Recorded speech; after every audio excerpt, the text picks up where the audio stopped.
This is another episode of UFO Garage. I'm Ben. And I'm Joe, and this is where we talk about UFOs, aliens, and all things weird. All things weird, baby. Yeah. Hey, we got a pretty special occasion today. It's our first guest in the history of UFO Garage. We're making history, people. Ladies and gentlemen, introducing Chris Doc. All right. Hello. What's up, brother? How So you today, epic. man? Hi, y'all. Dude, we're pretty stoked to have you on, man. Well, This is going to be pretty sweet. glad to be here. So, you got this new book that you just came out with, right? Let's tell everybody, what this is about, what this book is going to be about. And Well, first off, explain to people that are listening who don't know you. You're an artist here in Austin, Texas. Raw Paw. Go in a little bit on that and kind of give a little background. that's a way so better people- start. Yeah. That's a way better start. Background. So, yeah, I run a print shop in Austin. We're also an art collective and a gallery. So, yeah, I just a lot of the things that I do is centered around the idea of trying to become an artist, figure out how that works, what that looks Awesome. like. And, yeah, Raw Paw, printing T-shirts, running art shows, having events, a lot of other things that led to that. Nice. Raw Yeah. Paw? Yeah. What, Raw Paw. How long have you had that new studio over on the south? We've south been end? in there for about 3 years, open to the public for about a year. Yeah. Nice. Cool. So Yeah. can anybody just go in there and Yeah, check it out? it's a shop and a gallery, so you can just come in, look Awesome. around. Yeah. Yeah, I Huh. remember Britton had did some woodworking and made some of y'all's tables, or was it tables and Yeah, he did shelves? some displays and shelves and Yeah. woodworking. Sweet. Yeah. Sweet. I guess I saw a little bit of it. I don't think I saw all the new tables or displays when I walked in there to get those shirts, but it looked awesome, dude. It's Yeah. such an awesome space. A nice display, it just feels good. Yeah, We got white walls, we got pink trim around the edge. Oh, it's nice, yeah. dang. Books, art, just a lot of good stuff. So is it just a group of you guys and y'all create this artwork and then you have the shop and you kind of sell stuff out of it, or is it like a place where any artist could be like, hey, check this out, would you be interested in Oh, it? yeah. And Yeah, it's hang a it up group. on your wall. It's a group of us. It's a network. That's cool. It's, starts as like a core of us running the business, and then Nice. we work with artists constantly. Oh, that's awesome. Yeah. That's awesome. Well, that's really cool, man. Hell yeah. That's really cool. I haven't been down there to check it out, but Yeah, we I'm need to gonna go. Yeah, we need to go check it out. I missed the opening party. That looked like it was a lot of fun. Yeah, that was a good one. Yeah. And y'all just recently did some artwork for Shaky Graves, and what was the other band that was on that? Dr. Dog, yeah. Dr. Dog, Yeah, dude. We printed, I met Shaky, I was walking up to a house many years ago, and I just heard this voice coming out of the house. And Yeah. it just struck me differently. I was like, what is going what? on? It was and then I went inside, and it was just him playing on a briefcase to 12 people in a room. So he had Oh, it was he had his suitcase with him. Yeah, yeah. And I was just like, oh my God, this guy's going to be huge. That's I just awesome. felt that way. Yeah. That's super And- cool.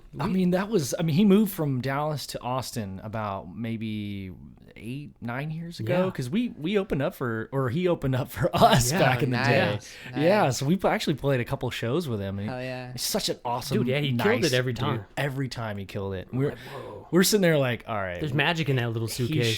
should be headlining. Yeah. Why are we even Yeah, playing? he had some good tunes. Yeah, there's a lot of good artists in Austin. Yeah, Happy to be here. Happy to be man. working with other artists and meeting people around the country through the process. Yeah, that's cool, man. So how does that process go? Does a band or maybe their manager hit you up? Hey, we have this tour coming up and we'd like some shirts and we've seen your work. Is that kind of how is it just friends through friends or? Yeah, we're just kind of print good T-shirts, and people that need good T-shirts send That's us awesome. emails. But someone Yeah. designs it though. Is it Oh, yeah. normally you or maybe We're all artists, and we just sort of work with a network of artists. We try to find the best one, the Yeah. best artist to fit the project. Yeah. We don't. I'm not really good at fitting my style to things that is not my style. Yeah. And I don't think anyone else is Right. in our core. So we try to stick to what we do and focus on that. That's Yeah. cool. That's cool. I'm in the process of looking for somebody to do a tattoo. I actually hit you up on Facebook yeah. because I was thinking I wanted something geometric at first because I want a quarter length sleeve, and I was thinking something geometric, and then I kind of changed my mind halfway through. Yeah. But I found out just learning about the tattoo industry, the actual artists, like you can't just say, hey, I want a portrait of, Alf on my back. Yeah. Like not Yeah. everybody does. You got to find somebody specific Yeah. that's into that kind of stuff. Yeah. I feel like not a lot of people know that. Like people hear, oh, you're an artist. Can you draw me a picture of a bird? Like it doesn't work that way. There's like a craft to like finding the right artist for the right project, you know? Yeah. Yeah. Definitely. Well, so I read your book. It's called Secrets of Earth by Secrets Chris of Earth. Dock. Dude, it was such a joy reading this, and just for those listening, it's just a great book. I'll let you kind of like go in on maybe what the inspiration. I mean, obviously it was like a real life experience, but man, the illustrations and then just the storytelling is super compelling. It really makes you think and just kind of lose yourself into this other dimension. Like I couldn't put this thing down. I appreciate that. Yeah. I'd say it's sort of like a fictional telling of a lot of theories and experiences I've had, sort of just trying to like take a lot of my thoughts on what is reality, what's happening, what's out there, and then add in like a lot of imaginary elements too, and sort of have this like, I don't know, world growing inside my head or outside my head, or I don't really know where it is, but there's just a lot that is there now, and I have to tell the stories. Ooh. Hi. Perfect. Is that Star Wars? Oh, of course, it's a goddamn spam risk. Spam risk. Thanks for ruining it. Oh, you should answer. You should, Spam. can I answer? Yeah, dude, please. Yeah, answer it. Okay, hold on. Oh, I'm out of. Yeah, put it on speaker. There we go. Let's see here. Speaker. Hello? Hello? Your call is very important to us. Please hold for the next available agent. You called me. I like that. I like that we're important to them. How are you gonna call somebody and then put them on hold? This is good. Hello? Hello? Hello? Hello? Hey, how's it going? Wow, a spammer hung up. Robots, dude. I feel like I just got ghosted. You just got ghosted. Man, you're really good at that. Wow. You didn't even have to do anything. I honestly love talking to those people. Oh, Turns out all you my have to do is God. just say hello. I think like they're so used to people like meeting them like with a door shut right away. Like, take me off this list. Yeah. That I feel like I just like to kind of like talk with them, and like I feel like they have fun with it too. They're like, it's kind of nice to just talk to someone right Finally. I mean, that's probably a good perspective. I mean, they're just normal people, you know. Yeah. I mean, as long as it's not like a robot, you get those robot. No, the robots spam. are fun too, because then what I'll do with the robot is I'll just try to ask them as many questions as I can, as fast as I can. I got to one point where it was like answering multiple questions at the same time until it was like one note. It was like, and then it hung up. You overloaded the system. I always try to do that. And then if I'm not feeling the person, then I'll try to sell them T-shirts. I'll be like, oh, hell yeah. I'll be like, can I, do you wear company shirts? Can I talk to a manager? Like, Flip if they're rude to me, then I'm like, I'm gonna sell you T-shirts. Like, let's do this. That's awesome. That's awesome. Oh my god! Oh my so God. if you ask multiple questions in a row, they answer them sequentially. Like You get this. I feel like you get a good sense of how advanced their AI is, or their whatever. it sounds super advanced. I mean, I don't know. Maybe I wouldn't maybe in person answer a lot of questions in one breath. I don't know. Yeah. Just try to just like ask them a bunch of questions. Yeah, that's so awesome. Buddy the Elf, what's your favorite color? Oh God. Yeah. Yeah. So Secrets of Earth. Yeah. So, dude, I kind of want to just, I mean, I don't want to go through a play-by-play. I want people to read this book and experience it for themselves. But I wrote down a couple of things that I thought were really fun. So the blue box. Okay. Can you kind of explain that as best you could? Or Yeah, the blue box has been like really confusing to grandmas. Like, like my grandma, my girlfriend's grandma, both my grandmas actually were like, what is the blue box? I don't get that. And it sort of starts the story with like a blue box arriving at my doorstep, and There's a photo of it. Yeah. It's really awesome. The idea of the blue box is that it's sort of just like an alien message in a bottle. Yeah. And I don't really know entirely what it is yet. I think that's sort of the point. Huh. Pretty Yeah.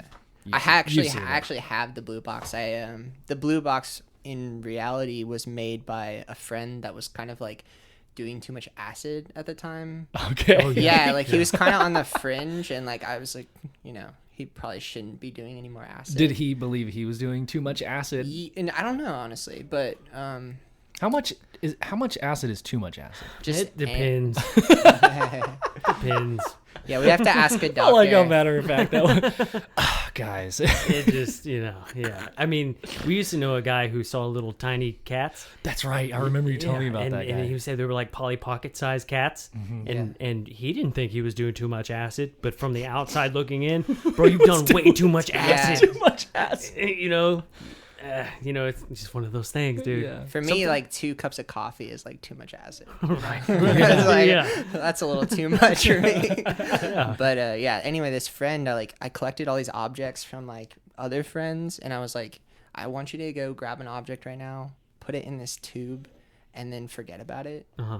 And then I had this friend like sort of get into this ritual state, and I was like, you pour this tube into this metal box that you make, and like don't put all the objects in the box, and then like burn the objects or like throw away the objects that you don't put in the box, so that like at the end result would be that there's this box that has a mystery inside of it that no one knows what's in it. So like when you hold the box, when you look at the box, like for me the box is like it's like a living mystery. That's cool. Dude, Yeah. it's like Schrodinger's cat kind Yeah, of thing. it's like what's in the box. Dude. Like, and yeah. That's great. That's pretty sweet. I mean, that's like, I feel like I just took acid.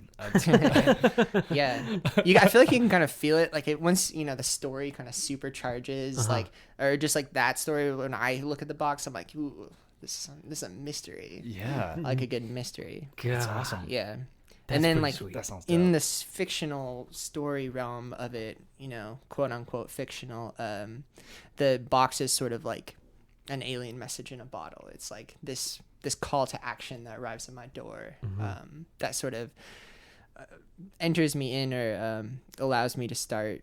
It's kind of like a catalyst in a way. Yeah, it's a catalyst. Yeah. This sort of causes the journey to start, the visions to start, kind of thing. Yeah. That video, the promo video, was so trippy, dude. I love it. Yeah, dude. Did you see that video? Yeah, I did Joe? too. It's I so do. awesome. I remember I messaged you. Yeah, and yeah. I was like, hey, you just dropped this book, Yeah. and you were like, have you seen the video? And I was like, no, I'm going to go see it now. Yeah. And then as soon as I saw it, I was like, let's get him on. That's pretty Right. dope. So, Oh yeah.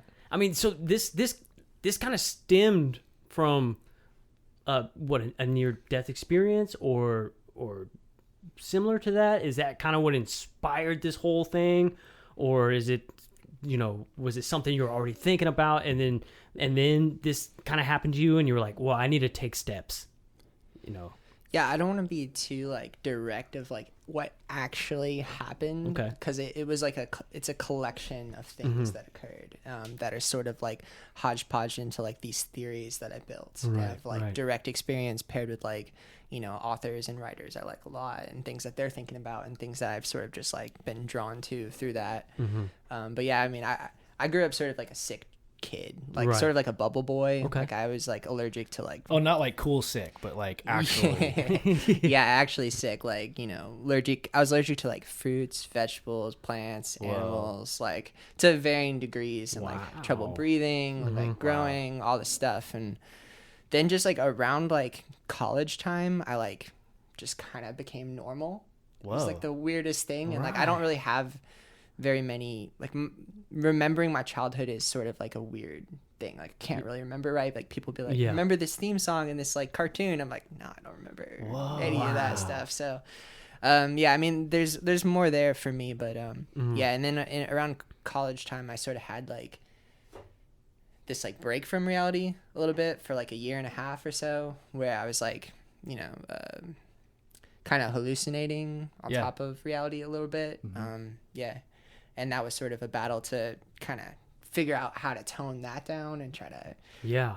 grapple with the anxiety of that, and like, oh my God, am I crazy forever? Like, how do I kind of become more normal? So like the book kind of explores that feeling of like, that feeling of wanting like more. Like, I want to know more. I want to get closer to like these aliens and these other dimensions and all this stuff. And then like that being paired with like, it'd just be nice to just be able to like lay in bed and like eat some ice cream and like play with the dog. Yeah, totally. So it's like there's that weird like kind of like it's two opposite sides of the spectrum. Yeah, and for sure. you just wish you could kind of put it together. Yeah, I salute the people that are like going in, and I take, I feel like you've met those people that are like, they're going deep into something. Yeah. And it's like, whew.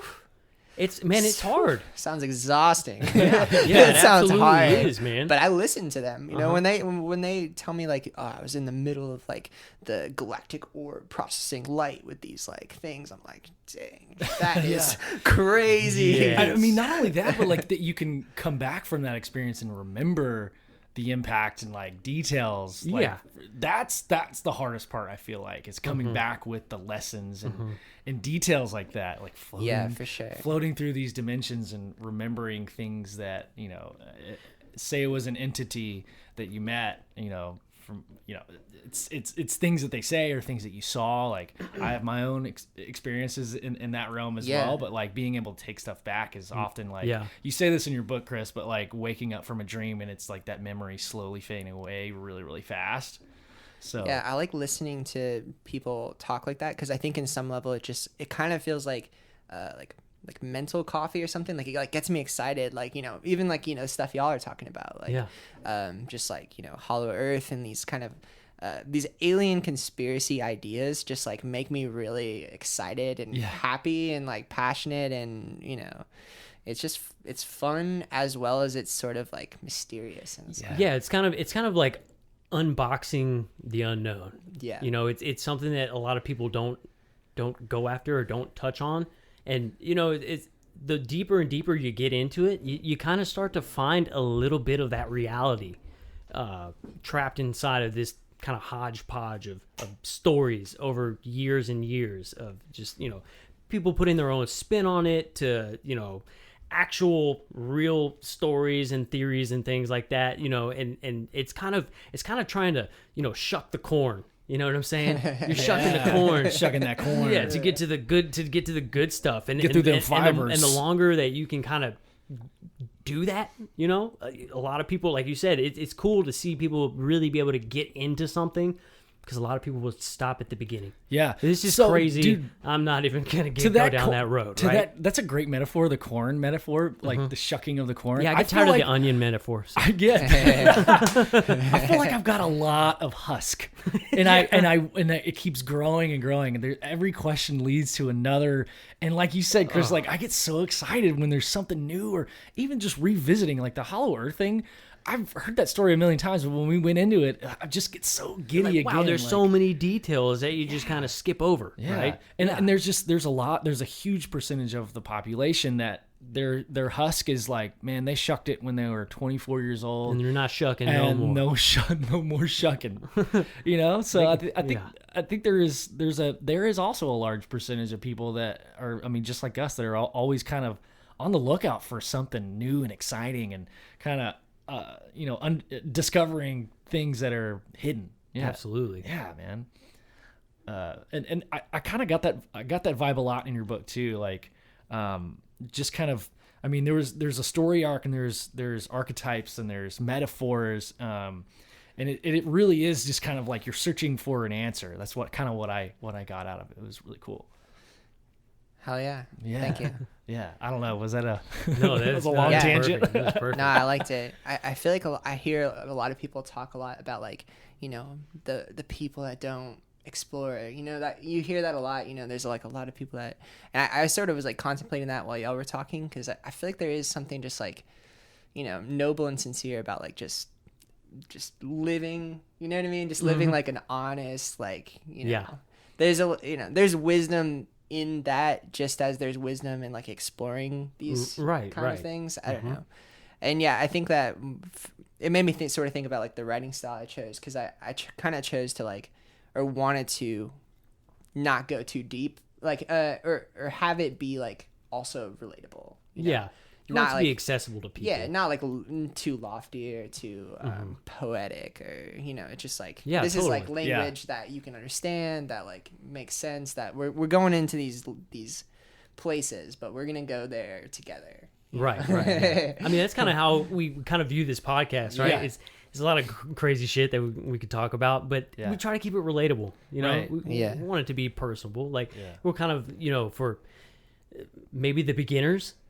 Yeah, I think so. We're kind of for the beginners. I think it's we're not trying to hit the hardcore people that Yeah. already know all this stuff. We're here to touch the people who maybe don't know anything about it, or they kind of do know about it, but it's kind of just like, hey, let's do this together. You know, it's definitely trying to keep it on some level to where it can be relatable. Yeah. I'm trying to think of like the kind of person that isn't exploring this stuff in some way. Yeah. Because I feel like the people that are even people like in some sort of like organized dogmatic religion, I feel like they're still like exploring it's kind of like this deep psychedelic stuff, but through the framework of like their religion. right. Well, you see a lot of the religions and things like that, and even though it's conventional, right? Your religion is conventional. The things that you're doing are ritualistic. They come from somewhere. Over time, the meaning has maybe changed a little bit, but that's still, in Christian cultures, there's all kinds of different things that people do, from oils and baptisms and fire and this and that, and it's very paganist, Oh yeah. and it's I love all it. taken from that kind of, it's borrowed. Everything's been borrowed and handed down, and even though the meaning may change to the next hand, it all stems and it's all super ritualistic. Yeah, it's like I love that concept too. Like, oh my god, that makes me so excited. Is like just the idea of like, hey, you don't hear people say this, but like, hey, let's like on Sunday like go to this, this big chapel where we're like gonna channel the son of a god, and we're gonna feast on his flesh, and then we're gonna drink his blood, and then we're gonna enter into some kind of meditative state together through song and group ritual to like attain some kind of spiritual union. Right. Yeah, exactly. You need to make that into a T-shirt right now. Oh, it's absolutely true. I feel like I'm pulling really some of is. that from like how, I don't know if you listen to Duncan Trussell, but he sort of Family sort of Hour. takes things like that and he puts them into like these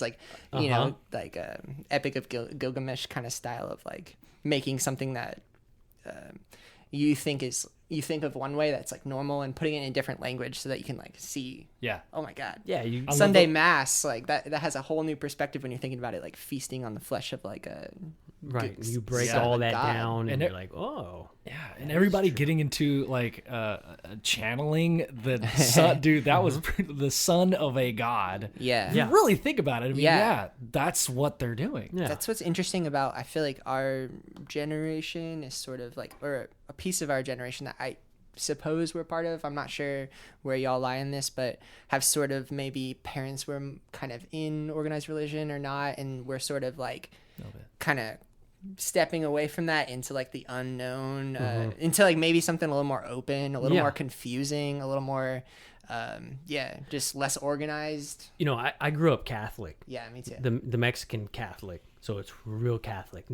Most Catholic you can get other than Irish Catholic, right? And a lot of times I feel like sometimes my family, maybe it's like you don't believe, or like they're worried about me or something like that. Yeah. And it's really not even that. It's just that I feel like they just kind of follow the routine, right? But they have the idea. I've just kind of thought about it a little deeper, maybe, and it's not that it's, like I'm, I'm not some like sinner or anything. You know what I'm saying? It's just I kind of have a different idea, like you were just talking about. You go to this chapel and you feast on the body of the son of a god, and I kind of think about it in those terms, and like, wow, this is really like it's a different perspective. I feel like I just have a different perspective on it as opposed sure. to, how they are. And like you were saying, this, our generation kind of maybe is starting to kind of step out of the box and maybe get the bigger picture as opposed to just kind of following the ritualistic, properties of all of it. I mean, and there's obvious dangers to it. I mean, that we can go in for days of like, where the groupthink leads to like some kind of politically motivated decisions that are not for Right. the benefit of the progress of society. And you're Right. just kind of looking at it like, really? You don't want Wow. people to have good resources for these things that are so obvious, Yeah, You really absolutely. want to not control the population, Right, and you want, like, what? It was- Don't we want, like, the right of Like when you say things like, oh, well, Constantine, that guy canonized the Bible, right? But he worshipped the sun. He was a sun worshiper. He worshipped the sun gods. fuck that guy. Yeah, they're like, wait, what? He'll worship the sun gods, and you're like, yeah, the son of God, but he worships sun gods. You take out that one word and it's totally It's different. completely different. Yeah, I feel like I can safely say in this time, like, fuck Constantine, I think it's been enough time. Yeah, no one's gonna be out there like, Not too soon. why would he say that? I love Constantine. no, totally, yeah. No, Someone, at least one person out there is going to be like, Someone with like a Constantine I'm shirt turning on. this just like- podcast off. I'm gonna write sorry. a really strongly worded letter. yeah. Yeah, that would be great. Like convince Oh, man. convince us of Constantine. Yeah, totally. It would have to be like a really well handwritten letter, Mm-hmm. like really well written. Yeah. Calligraphy. It used to be in calligraphy. It's just someone's just gonna put a picture of like Keanu Reeves when he played Constantine and that like Exorcist thing. They'd be like, "What's wrong with this?" Like, It was a great movie. It was a kick-ass movie. Yeah. It was a movie. kick-ass movie. It's such a strange, like, this, like, new fascination with Keanu Reeves, like, out of nowhere. Dude, he's blowing up like, right what now. the hell? You're like, what? Like, Yeah. and it was funny because, like, like, over the past few years, like, a lot of people were, like, hating on the dude. And now all of a sudden there's, like, this newfound love for Keanu Reeves. And it's like, oh, come on. Like, we were Bill and Ted back in the day. Bro. Like, I've always been a fan of Keanu Reeves, dude. Like, Man. I don't even care. Yeah. I'm down to have some people that we can like be like, they're nice guys, and Yeah. just like ends with that. I'm Yeah. like, all right, Totally. That's great. totally. Yeah. Hell yeah. Yeah, he like donates to charities and doesn't tell anyone about it. Like, I like that as a role model. Yeah, it's cool. That's cool. Just because you're a celebrity, I don't need to hear about your life all the time. It's like, whatever. Yeah. I don't know why, but this entered my mind, the Kendall Jenner meme of her. Anyway, it says she's trying to like clean up the ocean, and somebody said, "Well, no, it's okay. We already have too much plastic in the ocean." I did see that. I saw that one. I probably botched that meme up a lot, but Yeah. I don't know why they just popped into my head. If Just she wants like- to use her money to clean it up, like, Just Go go, do ahead. it. Yeah, that sounds for it. great. Just don't tell anybody. Don't Do it. brag about it. I don't know. People will find you and they'll report it on their own. Yeah. You don't have to, I guess unless you're like, hey guys, so like since I'm super rich, I'm gonna be cleaning up the ocean and I need some help. Like I'm cool with it. a Like, a call to action. I'm okay with if it. she wants to flex on like how much she's cleaning up the ocean, it's like, let's do it. Like, I'll like that. Yeah. That's like a post I'd be like, yeah, Yeah. I like this. Why not? Clean the ocean. Great job. Go for it. Are you? Let's gonna make that clean it, cool. though? You better not be just fucking sunbathing off on the side while everybody else is cleaning the ocean. She's like, but it was my money. You should go to the left. I can stop staying over there. Oh god, yeah, dude. Meanwhile, she's like drinking out of plastic water bottles, just throwing them in the ocean. I'm done. Finishing my Evian. Oh god. I don't even know her. Yeah, I don't either. I can't judge. She's probably really nice in She's real life. probably a nice person. We always do that. We're always judging people. Yeah. Yep. Oh man. So, sorry, another thing that just popped in my head. We were talking about the Vatican or Catholic religion, and I already shared it with Joe. But did you know about this thing that came out about the Vatican, where there's like this 30-year-old murder that has some kind of ties with the Vatican. Somebody that it was like her dad, like this 15-year-old girl. Her dad worked at the Vatican, and they got an anonymous tip about this body, or anonymous tip about her body being where the angel looks upon a grave or something like that. Have you heard about this? I think I saw like a post with like people digging in a grave, and I think the headline I read was like they found so many recent bodies in the Vatican digging. I don't know if that's the same thing. I mean, there's thousands of bones down there. Yeah, I mean, not only other than that crypt alone, just that crypt alone, they say that they found thousands of possibly recent bones. Like a lot of them, they say are like ancient, but they're a lot terrifying. of them. But we're talking the 80s and 90s. As recent as 80s and 90s. Yes. You know, this isn't back in the day. So random ass bones, no grave or no tombstone. It's I mean, there's like an angel statue, but they unearthed this thing that was supposed to be the crypt of two German princesses. Yeah. So they open it up and there's no princesses in there. It's empty. Damn. So they dig a little deeper and it just opens up to this catacomb of like, oh my God, random ass skeletons, dude. Yeah. And Joe, what did you say about? There's miles and miles of tunnels right under the Vatican. They have all sorts of little rooms, and you know, there's bones, there's gold. They have little. Supposedly, there's a chamber that's dedicated to Satan. You know, down there, like that's still a big part of it. Even the Vatican owns one of the largest telescopes in the world. I heard, and the name of the telescope is Lucifer. Yes. Like it's crazy, dude. Like, you know, there's more to this story. I heard Fraggle Rock is down there somewhere. Fraggle Rock is down there. They're down to Fraggle Rock. Down to Fraggle Rock. Walk in that let rock and the little worms. I think that's why we're like drawn to like stories like this, like, you know, conspiracies and aliens and all that stuff, because they're like, I feel like a part of us kind of knows that there's just more going on, you know. There's like way more. If we were to know like everything going on, it'd be like, this is basically a science fiction that we're living in. Yeah Good point. Man, do you think so? I always wonder if I just knew all of it, like, would it drive me crazy?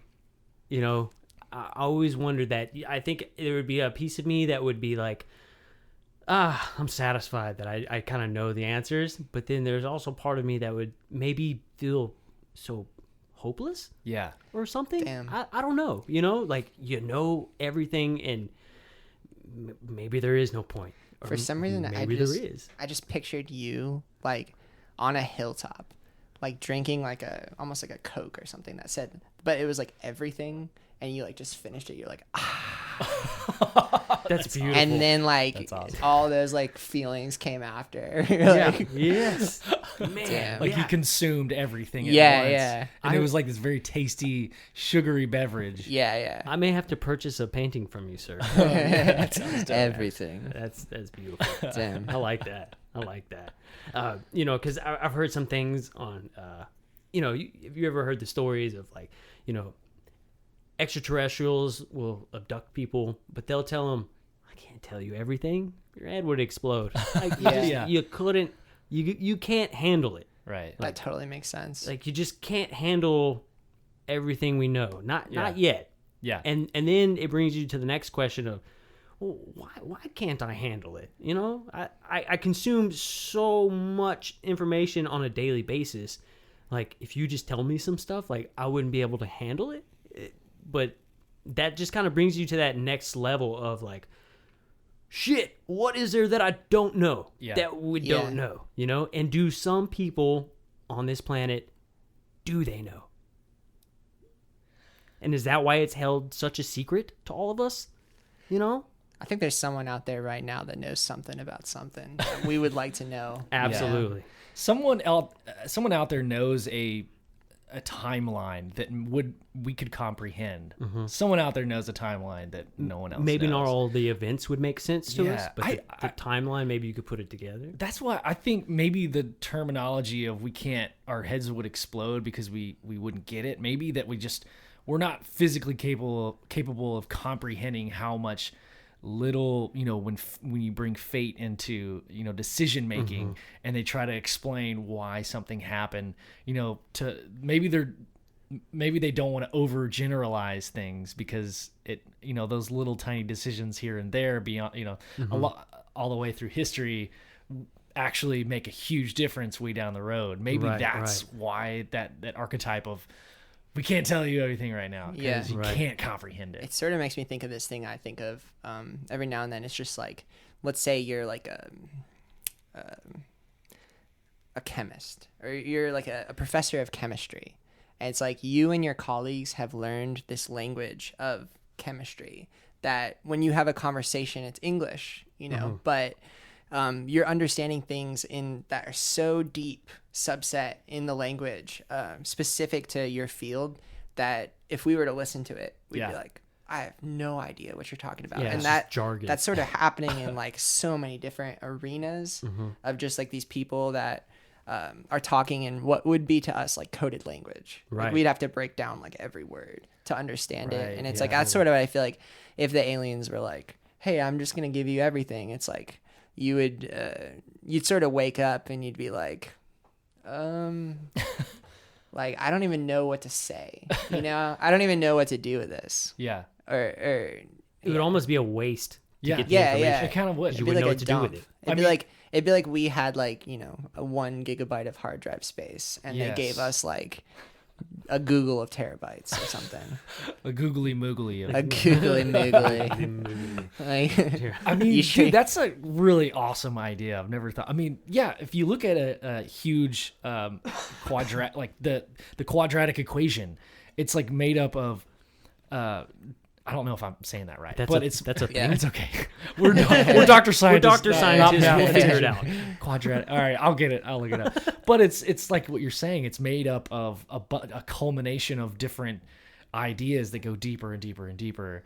And it's like, man, if they just gave you one line of code, like, we wouldn't appreciate it. Yeah. We wouldn't.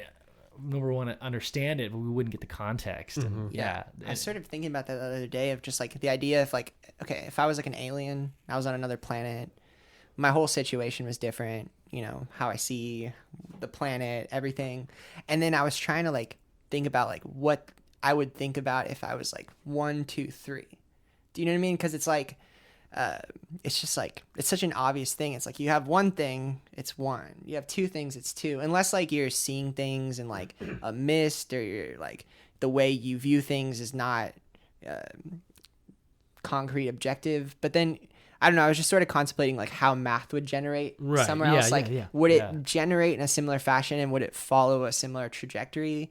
Because math is sort of like just this like this is 1, like Earth is 1. I mean, I don't know. I guess there's layers to that too, where it's like it can kind of break apart. Well, I think that kind of overlaps into like just the way that we communicate is just perceiving things as one. Like, I look at you and you are one human, but we're also made up of billions of different microbes and bacteria. Like, I think it overlaps in language too. I heard a story, and they were talking about a tribe that doesn't come in contact with the outside world really, but they had made contact with him, and they were asking him, how many sons do you have? And the guy was like, I have Matt, I have Tim, and I have Jonathan. Yeah. And he was like, so you have 3 sons? And he's like, I guess so. I have Matt, Tim, and Jonathan. So the numbers it didn't make sense to him, because they never thought of it as 1, 2, and 3. Whoa. They always thought of it as Matt, Tim, and Jonathan. Yeah. That's what I have. I don't know what you mean by how many do I have. Yeah. I have this, and this is, so to them, that is 1. My family. Wow. That's 1. My tribe. This is 1. We're all 1, right? And that's, it kind of goes, it says a lot to their survival, right? Because it's not divvied out. This is all us. This is 1. This is everything, Yeah. And you can take that out bigger, and you look at the world, and we all say, man, why can't we all just be one person? Like, why can't we all just be a people together? Like, act as 1, but That'd be cool, man. it's, it's hard. It's hard. If you live on a little island and that's how you grew up, it's probably a lot easier than trying to get an entire world of different cultures and different backgrounds to all, agree on one thing. we should be able to agree on a few things, all of us. But We just take religion out of it, and everybody. yeah, but we I get thought that along was an pretty interesting well. story on how they didn't have the concept of how many. So you brought up all is one. Do you believe all is one? I think Like if it was like no explanation, it was just like A, all is one. B, all is not one. Would you be A or B? Man, that's a tough question.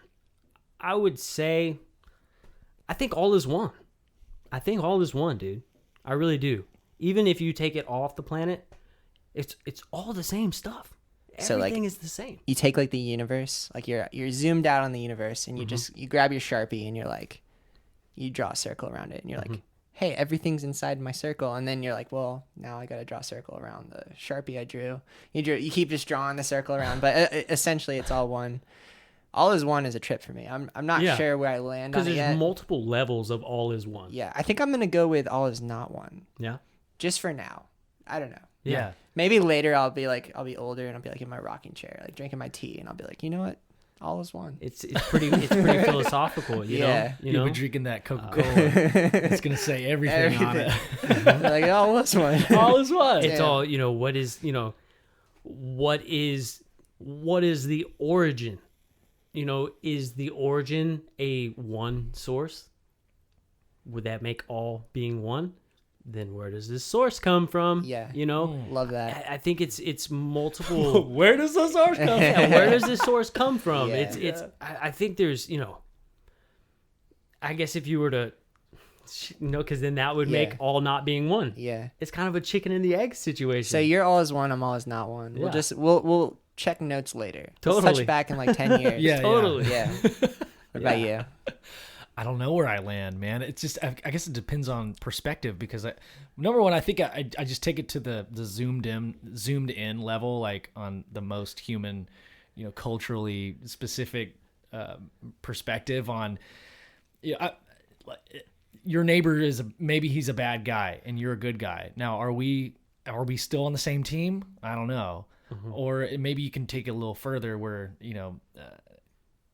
I guess people in religion always say everyone's born evil. And I do believe that. I think people, are innately good and evil at the same time. There is no, which kind of crosses it out for me. Am I taking that in a weird direction? But like if the teacher was like, all right, turn in your test now. Yeah. A or B, all is one or all is I not say one. all is not one right now. I Dang. think all is not one. Yeah, because I think it's perspective and it's I think it's experience and the consciousness, the traveling consciousness depicts which route you're going. If it's gonna be all is one or not one. I don't know if that makes I sense. support the all is one movement. Like I feel like that's a thought that's going around right now, and I like it. It's a good thought. Yeah. It's like it makes a lot of sense. It's like we're all one. Let's let's take care of each other. Like, Yeah. That's a great thought. I got nothing wrong with that. Yeah, thought. I mean, I totally think that it takes a lot of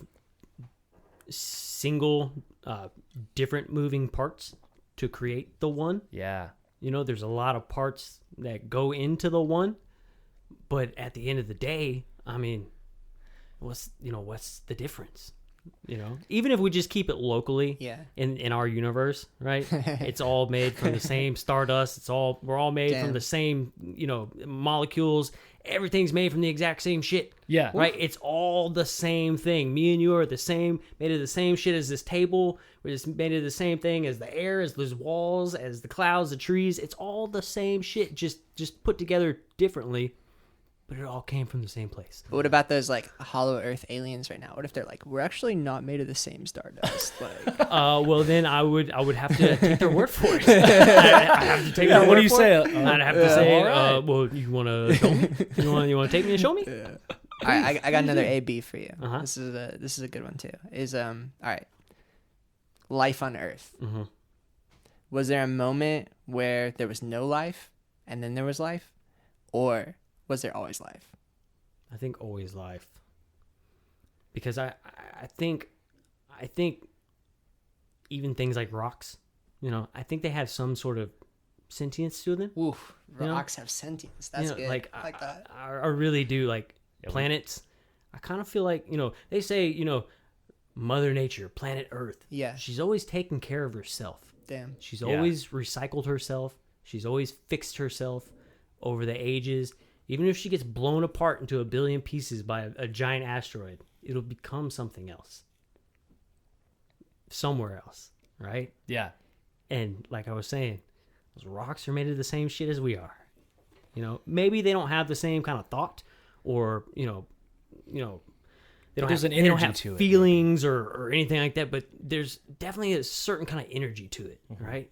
Right? You know, like Break out your crystals. kind of how like fungus talks to each other. You know, it talks to itself. That and, stuff is wild. and it, they're mapping subways with that shit now. You know, it's insane. You know, so yeah, the Japanese, they were trying to reroute a subway system, and so they put a piece of the fungus on a paper, and the food that fungus likes to eat, they put it on a map of the subway system, and they put the food around it, and the fungus rerouted the most efficient way to the food. Whoa. And so they took that map and was like, this is way more efficient than the way we came up with it.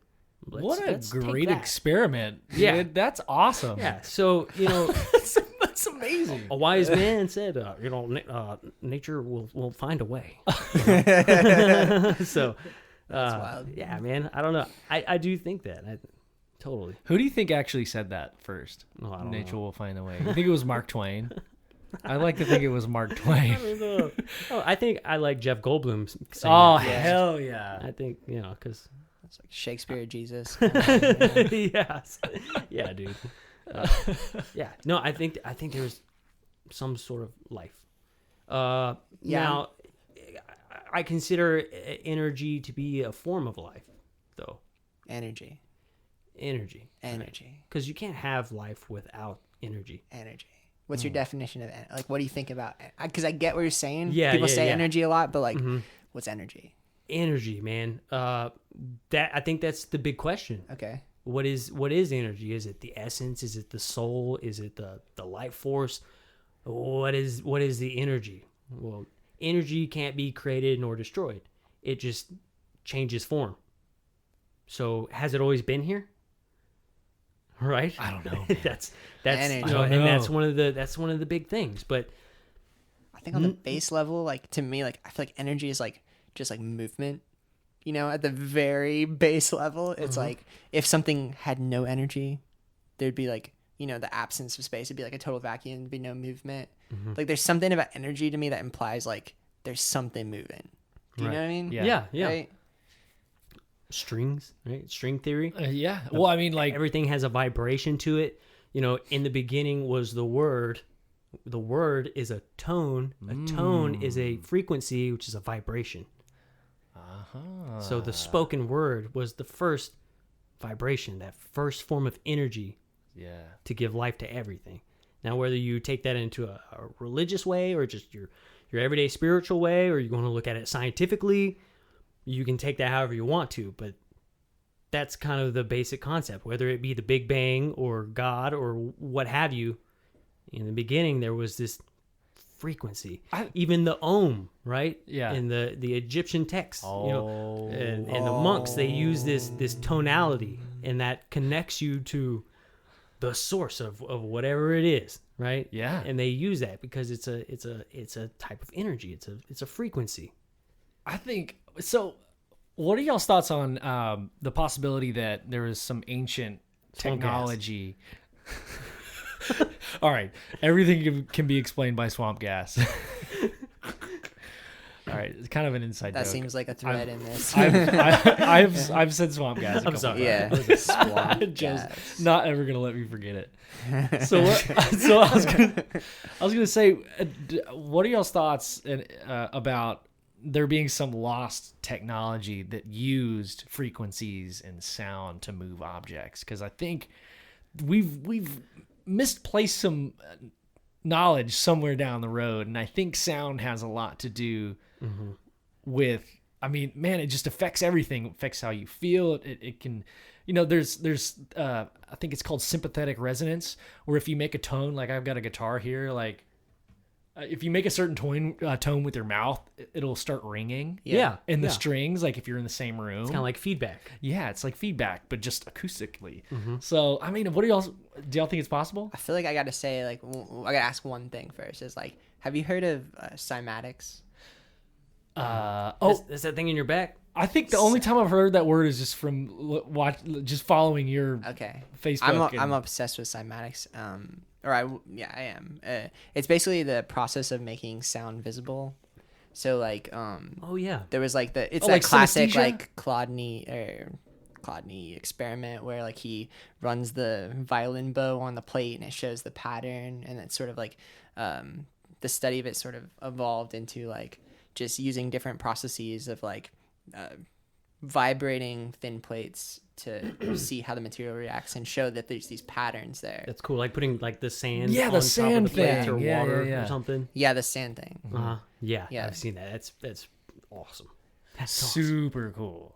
Those patterns, they're so geometrically perfect and like repetitive. It's crazy to love Yeah, it. and that's what with the like ancient technology pattern or the thing with like is there some ancient technology? I sort of cymatics come to mind because like with like the patterns on temples and like just it feels like those patterns were either like created through like obvious math and like design, Yeah. or they were like 1-to-1 to these like frequencies, to these patterns that the sound actually makes.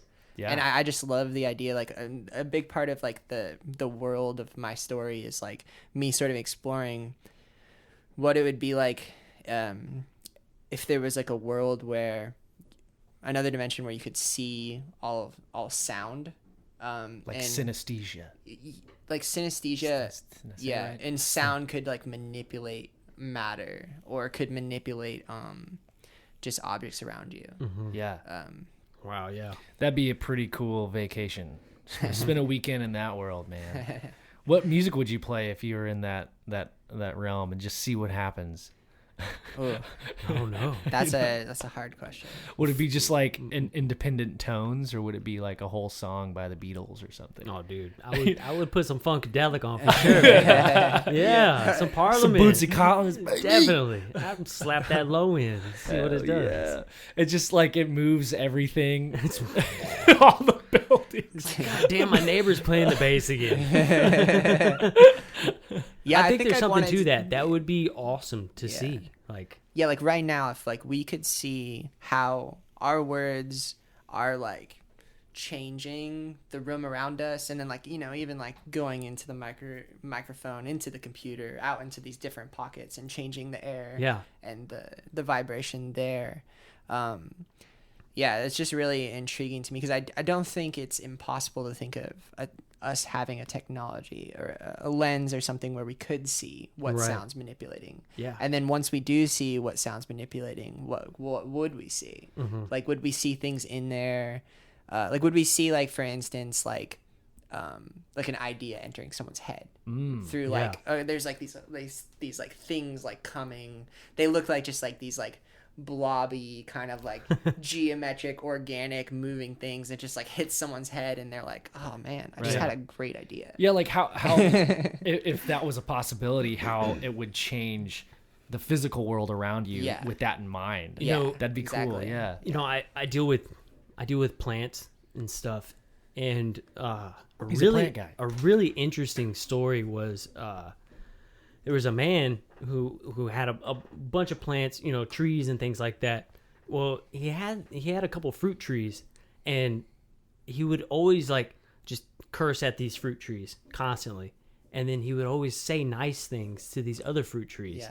And the ones that he said nice things to, and they turned out to be better trees. So it, you know, in a sense, that is kind of a way to physically see what you're saying around us, but maybe we just don't comprehend that. Nobody sits down and takes the time to observe the changes that are actually going on around them just by using the words that you speak. You know, I feel like success has a lot to do with the way that you speak. Failure has a lot to do with the way that you speak. and maybe the way that you speak has a lot to do with the way you feel inside. You know, like sure. you feel run down. Yeah. You're like, I'm a failure. You know, because sometimes I'll be real negative, like especially on the highway, and I'm in such a bad mood, Yeah. and nothing seems to go right. And then another day I'll be just chilling, everything's good, and my it's not just my vibe, it's what I'm saying, physically saying, and the noises that I'm making. Yeah. That audible sound really changes your environment around you. And, so I think there's definitely something to that. Even though we can't physically see the waves or the patterns, you can see the result. Oh yeah, we can feel it for sure. Yeah. What was it? They were speaking to water or speaking to, and then freezing them into, snowflakes or whatever. Cool. And you would be loud and mean.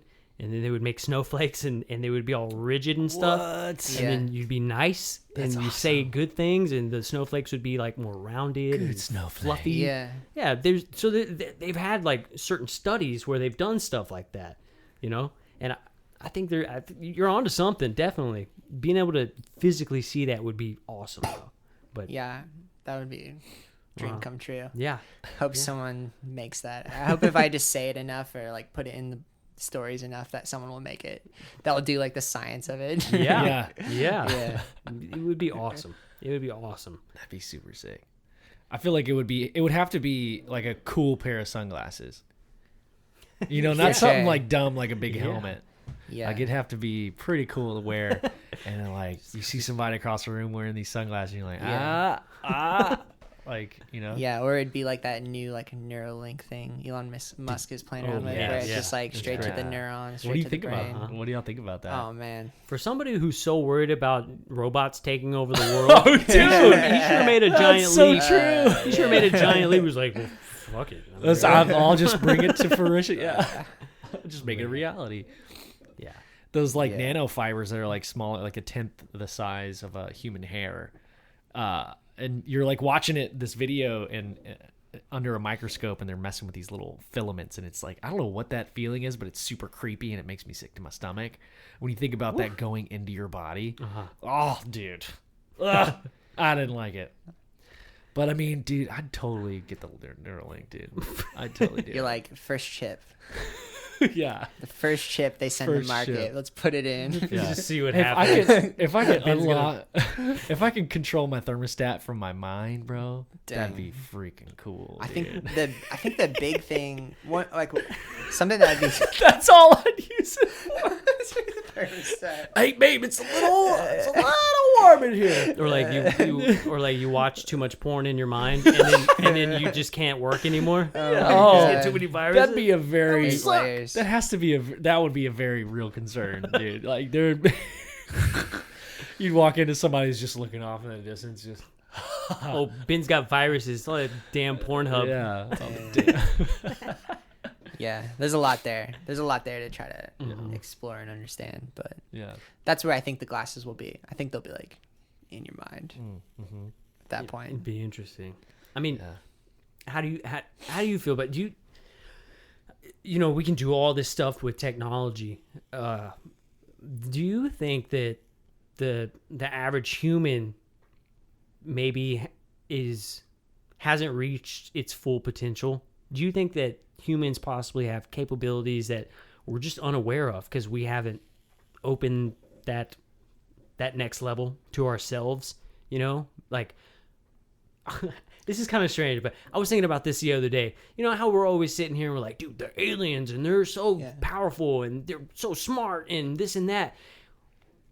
What if we're this one-off species that's kind of the cowboys of the universe, and they're like, fuck, if they ever figure out their full potential, we should keep an eye on them, That's a really fun thought. Maybe we haven't reached our full potential, but that's why they're here, and that's why they're keeping an eye on us. Maybe we're just this, offshoot of like, I don't want to say extreme intelligence because we're stupid, but we are deep. Yeah, there's dude, that's such an awesome idea. Like the reason that they're here observing us and just making sure we don't go too far is this kind of, I think we talked about it before, you and I, Joe, like about say you're the creator of an AI, you're some science dude that discovered AI, that figured out how to do it. That'd be really, really terrifying for a lot of people. And they'd tell you, hey, as long as he's not smarter or better looking than me, do whatever you want. But as soon as he's smarter, faster, and better looking than me, we got to kill it. So maybe that's, For some reason, when I think about technology, I sort of think about like a kid running through a house with like a new toy with like muddy shoes. And like the mom is like having to like kind of, or like someone's having to like clean up this kid's like muddy footprints, but they're just like the kid's just running forward. And I feel like that is sort of happening with technology. It's like the people that can make it better are just like just running right, like straight to the market, straight to the consumer. And then like a lot of people around them are like, wow, this is affecting our behavior. I feel like you had a question that I wanted to answer before. Oh yeah, sorry, I probably interrupted. What do you like? Do you feel like humans do you feel like there's more to our potential that we could reach? Because we're sitting here and we're talking about you know different dimensions and being able to see kind of through the veil, but we don't just see that on a normal day-to-day basis, but it does occasionally occur, whether it be through NDEs or whether it be through psychedelics or a real intense form of meditation. People say that they're able to kind of pull that veil back, and scientists they say, well, it's just chemicals in your brain and this and that, but is it possible maybe we are kind of unlocking this new door that could bring up the human species, the human race? Is there more to us than just this? Can I answer that question like kind of fast? Totally. All right, so let me just start by saying like I really do like Earth and humans. Like I really believe in us, and that's why it hurts so bad when it feels like we're not living our fullest potential or running towards progress. But I think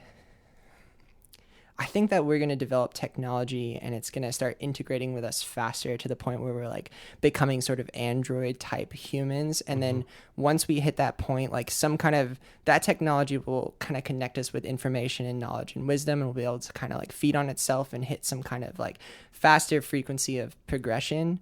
And once we hit like a faster frequency of progression, like we'll start like sort of toying with like, what was our human consciousness to start? What is our consciousness now? Is our consciousness now even human? And then I think we'll start manipulating our bodies around us so that we can sort of start to explore space more, because I think space is sort of like our natural environment. If you like take a look at the universe, most of it's space. And then at that point, like we'll sort of be like these space wandering beings with like new technological bodies and heightened consciousness. And then that will sort of lead us like continuously into like this exploratory kind of state where we're essentially, to us now, we are living in sort of a different dimension. And then there's probably layers and questions and all kinds of like complications that will come from that. And I think that in the way that we feel sort of nostalgic about our childhood, I kind of wonder if we'll be sort of nostalgic then to like how we were now, to where like right now we're like, are we living in our fullest potential? Are we like, and then like in that state, if we did evolve to like technology, like integrating at that level and us like wandering at that level, like would we look back at this and be like, man, just like living such a simple existence and like the good old days. Being so happy about a new puppy that enters your room, like eating ice cream, just like eating something just really delicious, hanging out with friends, like looking at like a sunset, like if all that stuff will just be so nostalgic but so like distant and abstract to us. Right. I think maybe that's like pushing towards this direction. I think we're with technology and how we're manipulating it is we're getting further and further away from living in the moment. And I think that's kind of along the same lines of what you're talking about. Well, I mean, obviously you said it way more poetically, but like kind of this thing that we all long for is to be able to live in the moment. But with all this technology, we're going to get to I feel like we are going to get to that point where we're just constantly improving and it's going to get better and faster. And like, you know? Yeah, absolutely. I in the book, I sort of explore this this place where ideas are real, or ideas are existing outside of ourselves, and one of the most let's say dangerous or powerful ideas in that world to me right now is like the idea more, because like without more, like without the idea more, there's no progress. Right. There's no movement. There's no like, hey, let's make fire. Let's make this. Let's make this. But more is like just so ruthless. Like it's just like more, you know, Absolutely. like more vacation, more houses, more lovers, more. It's just the idea of more is just such a big, powerful idea to me. Yeah. And And yeah, I wonder what like ultimate more is. Like if that would be like Are the top, the pinnacle of whatever that is, are they reaching for more? yeah. You know? Or, you know, Or are they just trying to just chill? Yeah. You know? maybe. Are they like, we've done the more thing. Let's just not do anything for a sec. kind of going back to what you were saying about the you know, kind of nostalgia about, you know, what would we think, what, you know, we might think back to the nostalgia of what it was like to be a human. Yeah. You know, I've heard some incarnation theories on, you know, souls or energy or whatever, how these different dimensional states, they're so high, but we're at such in a dense, heavy dimension, right? That we feel pain and we feel love and sorrow and we have all these emotions, and we get kind of tired of it because that's just how we live. But these whatever they are, entities or whatever you want to call them, they don't have that. Yeah. And so they choose to come here and incarnate themselves, and that's, you know, they choose to come here, but they forget that they chose to come here, and so they live this life just like you and I do. Yeah. And then, you know, when you die, maybe they go back to wherever they came from and see if they learned anything, or you know, they appreciated the experience that they, you know, got to come here. Like maybe this dimension, us, you know, as a shell, maybe this is kind of like a video game. Yeah. To them. Have They you come here and experience this, but it's a lifetime. Maybe of- they're of all an around experience. just playing, just going to Chuck E. Cheese. To- and just, totally like, hanging out. Totally. And They're all you a know, junkie. yeah.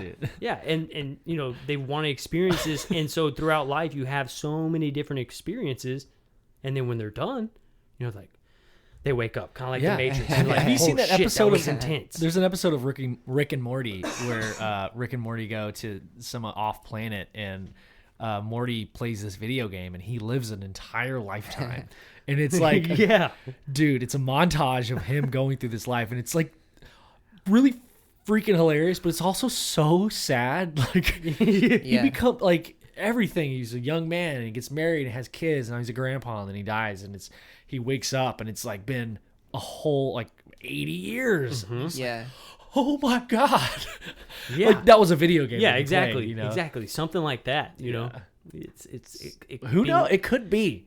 Maybe Yeah. this is 'Cause no one a knows. realm. Maybe this is a realm of heavy experience. You know, experiences. Or experiment. Yeah. Could I be love experience. the Avatar idea. It's such a fun idea. Like the story of like Vishnu is like the story of that too. And I'm sure there's a lot of other sort of tales of that, of like the god taking on a human form. Even Jesus kind of, right? Yeah, It was yeah, like, totally. yeah. Even like, I think something confusing to me about Christianity and God and Jesus and all that, not to go back to that, but to go back to that, isn't God an alien in that scenario? Like Absolutely. he Well, wasn't Jesus of too, the man. planet. Yeah, Like, totally. He was Totally, like yeah. outside the planet. He was like, He's an He's an extraterrestrial. extraterrestrial. In the, yeah. and in the then very isn't sense of the Jesus word. like Yeah. sort of like the product of alien abduction and I you know, think Impregnation. impregnation, and then Jesus is sort of like half alien, half human hybrid. Like, isn't that like Or- yeah. what or what he's the a story product of- is? That is the story. Right? Like an angel came Yeah. down. out of a light Yeah. and said, "Hey, Mary, what's up, girl? Let's go." And Yeah. then they go on a ride. She comes back and she's pregnant. That sounds awfully a lot Well, like that's an the- abduction That's story. the story of the fallen angels. You know, Yeah. the fallen angels come here. They mate with human, women. Yeah. And God gets upset. The cherubims. Yeah. They come down here. They mate, and then you get the Nephilim. Yeah. Which is Yeah. the giants and the people who live Titans. for hundreds of years Yeah. throughout the stories of the Bible and this and that, right? So, sorry, I didn't mean to cut you off, but I just really quick the Nephilim, as far as timeline goes in the Bible, when did they show up? That's Old Testament stuff. Okay, all right, just Yeah. I was Yeah, just it's curious. Old I was Testament just curious. Sorry, I didn't mean to cut you off. I got excited. Yeah, I mean, you look at the Old Testament and the New Testament, and they are night and day, literally night and day. Yeah. I Old just Testament sort of find that confusing when it's like doesn't, if you believe in Christianity, then wouldn't you have to say, yes, I believe in aliens, yes, I believe in magic? Like, Yeah, totally. because magic is like you're in the ritual, the Miracle. feast of the blood, it's turning into the body. And then the aliens, it's like, God was an extraterrestrial that like built the planet from elsewhere. Yeah.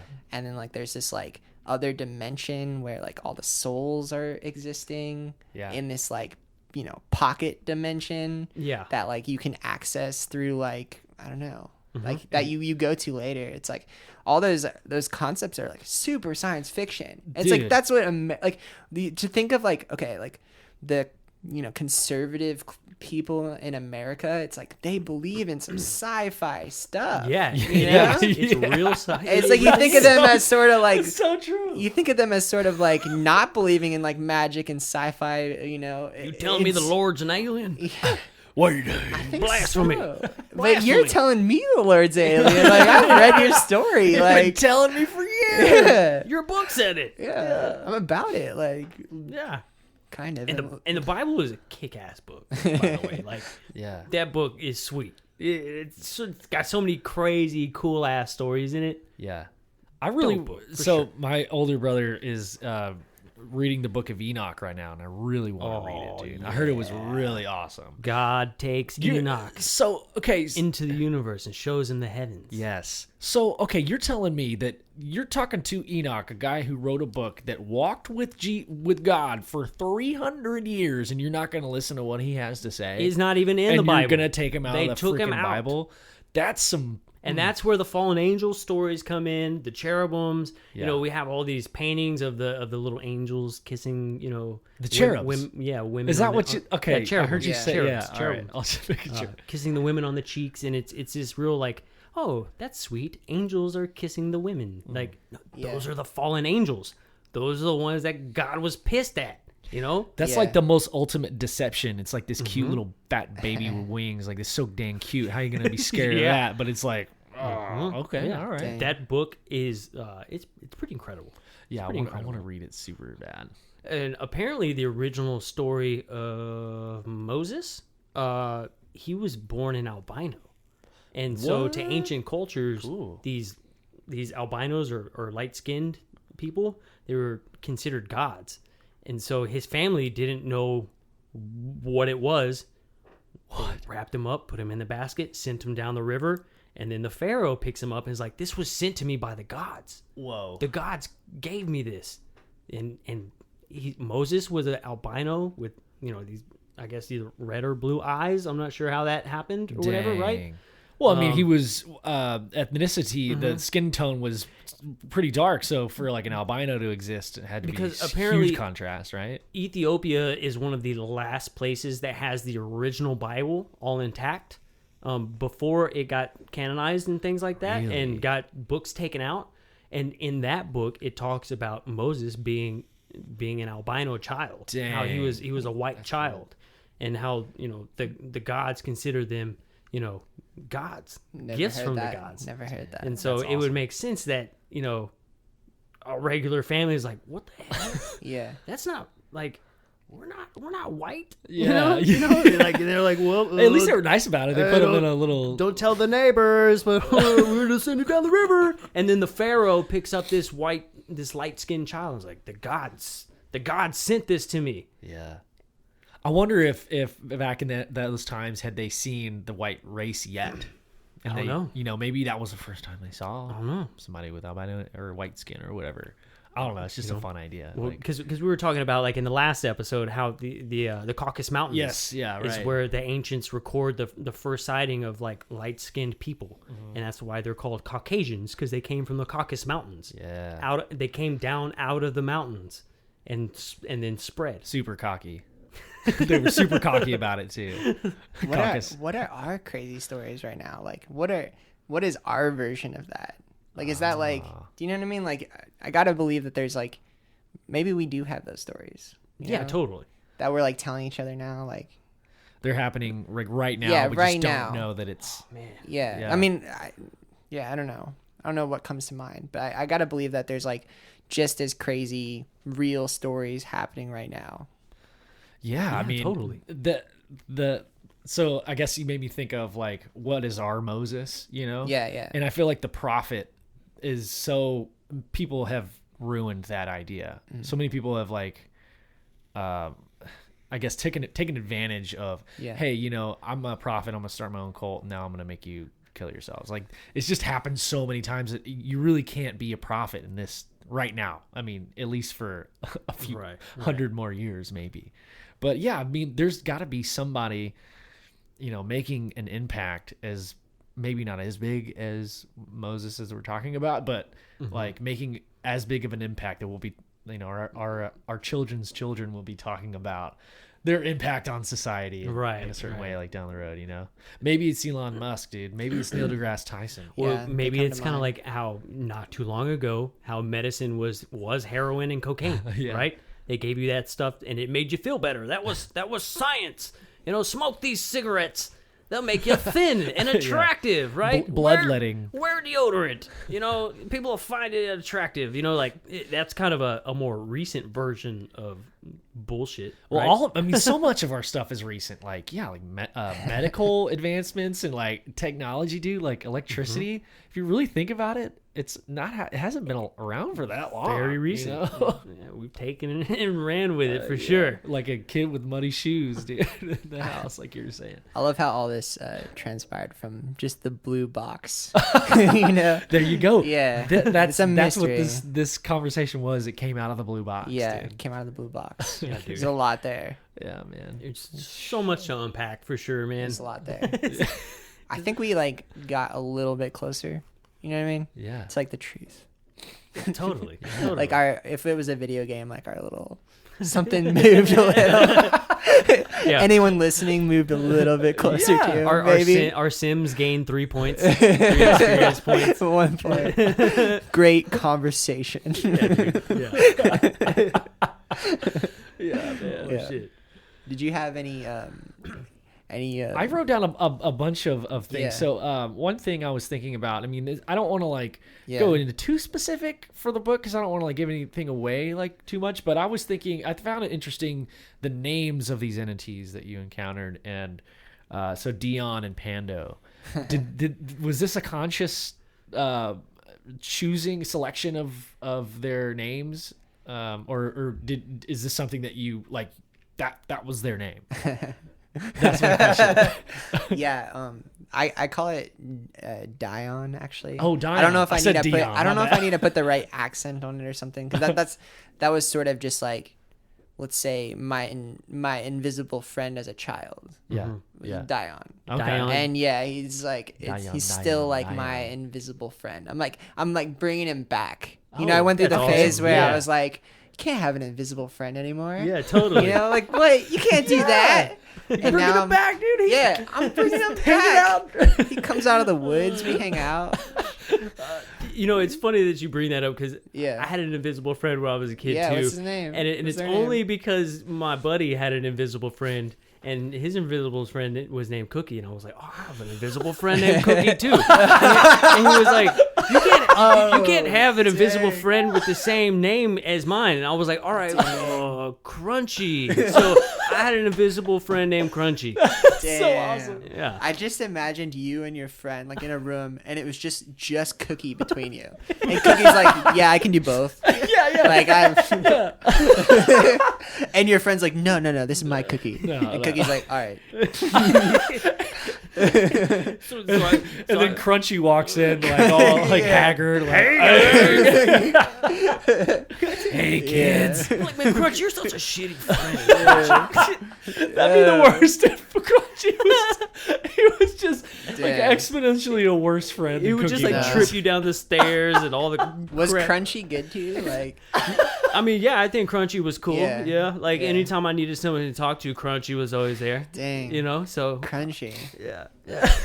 I hope Crunchy's doing good. Yeah, You know, man. I hope he's alright. I'm sure he is. Yeah, he's probably. He's probably hanging around, like Yeah, yeah. observing my life. Like, dude, what a dumbass. He's sleeping on your couch eating all your food. Dude. He's scratching his belly, dude. Yeah. Put bugles on his fingertips, man. But yeah, Dion Dion, yeah. Dion Sanders. Dion. Dion.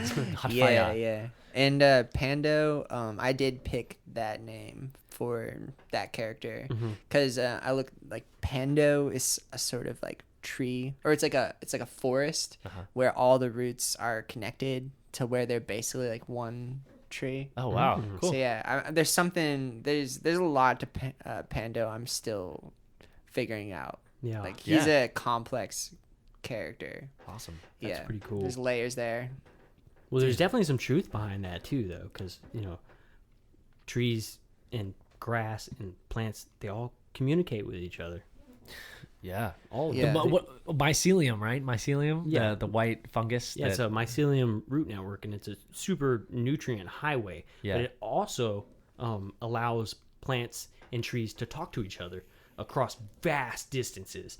If a part of the forest is lacking nutrients, from across the forest, trees and plants will send nutrients through this network, and they can Yeah. talk to each other.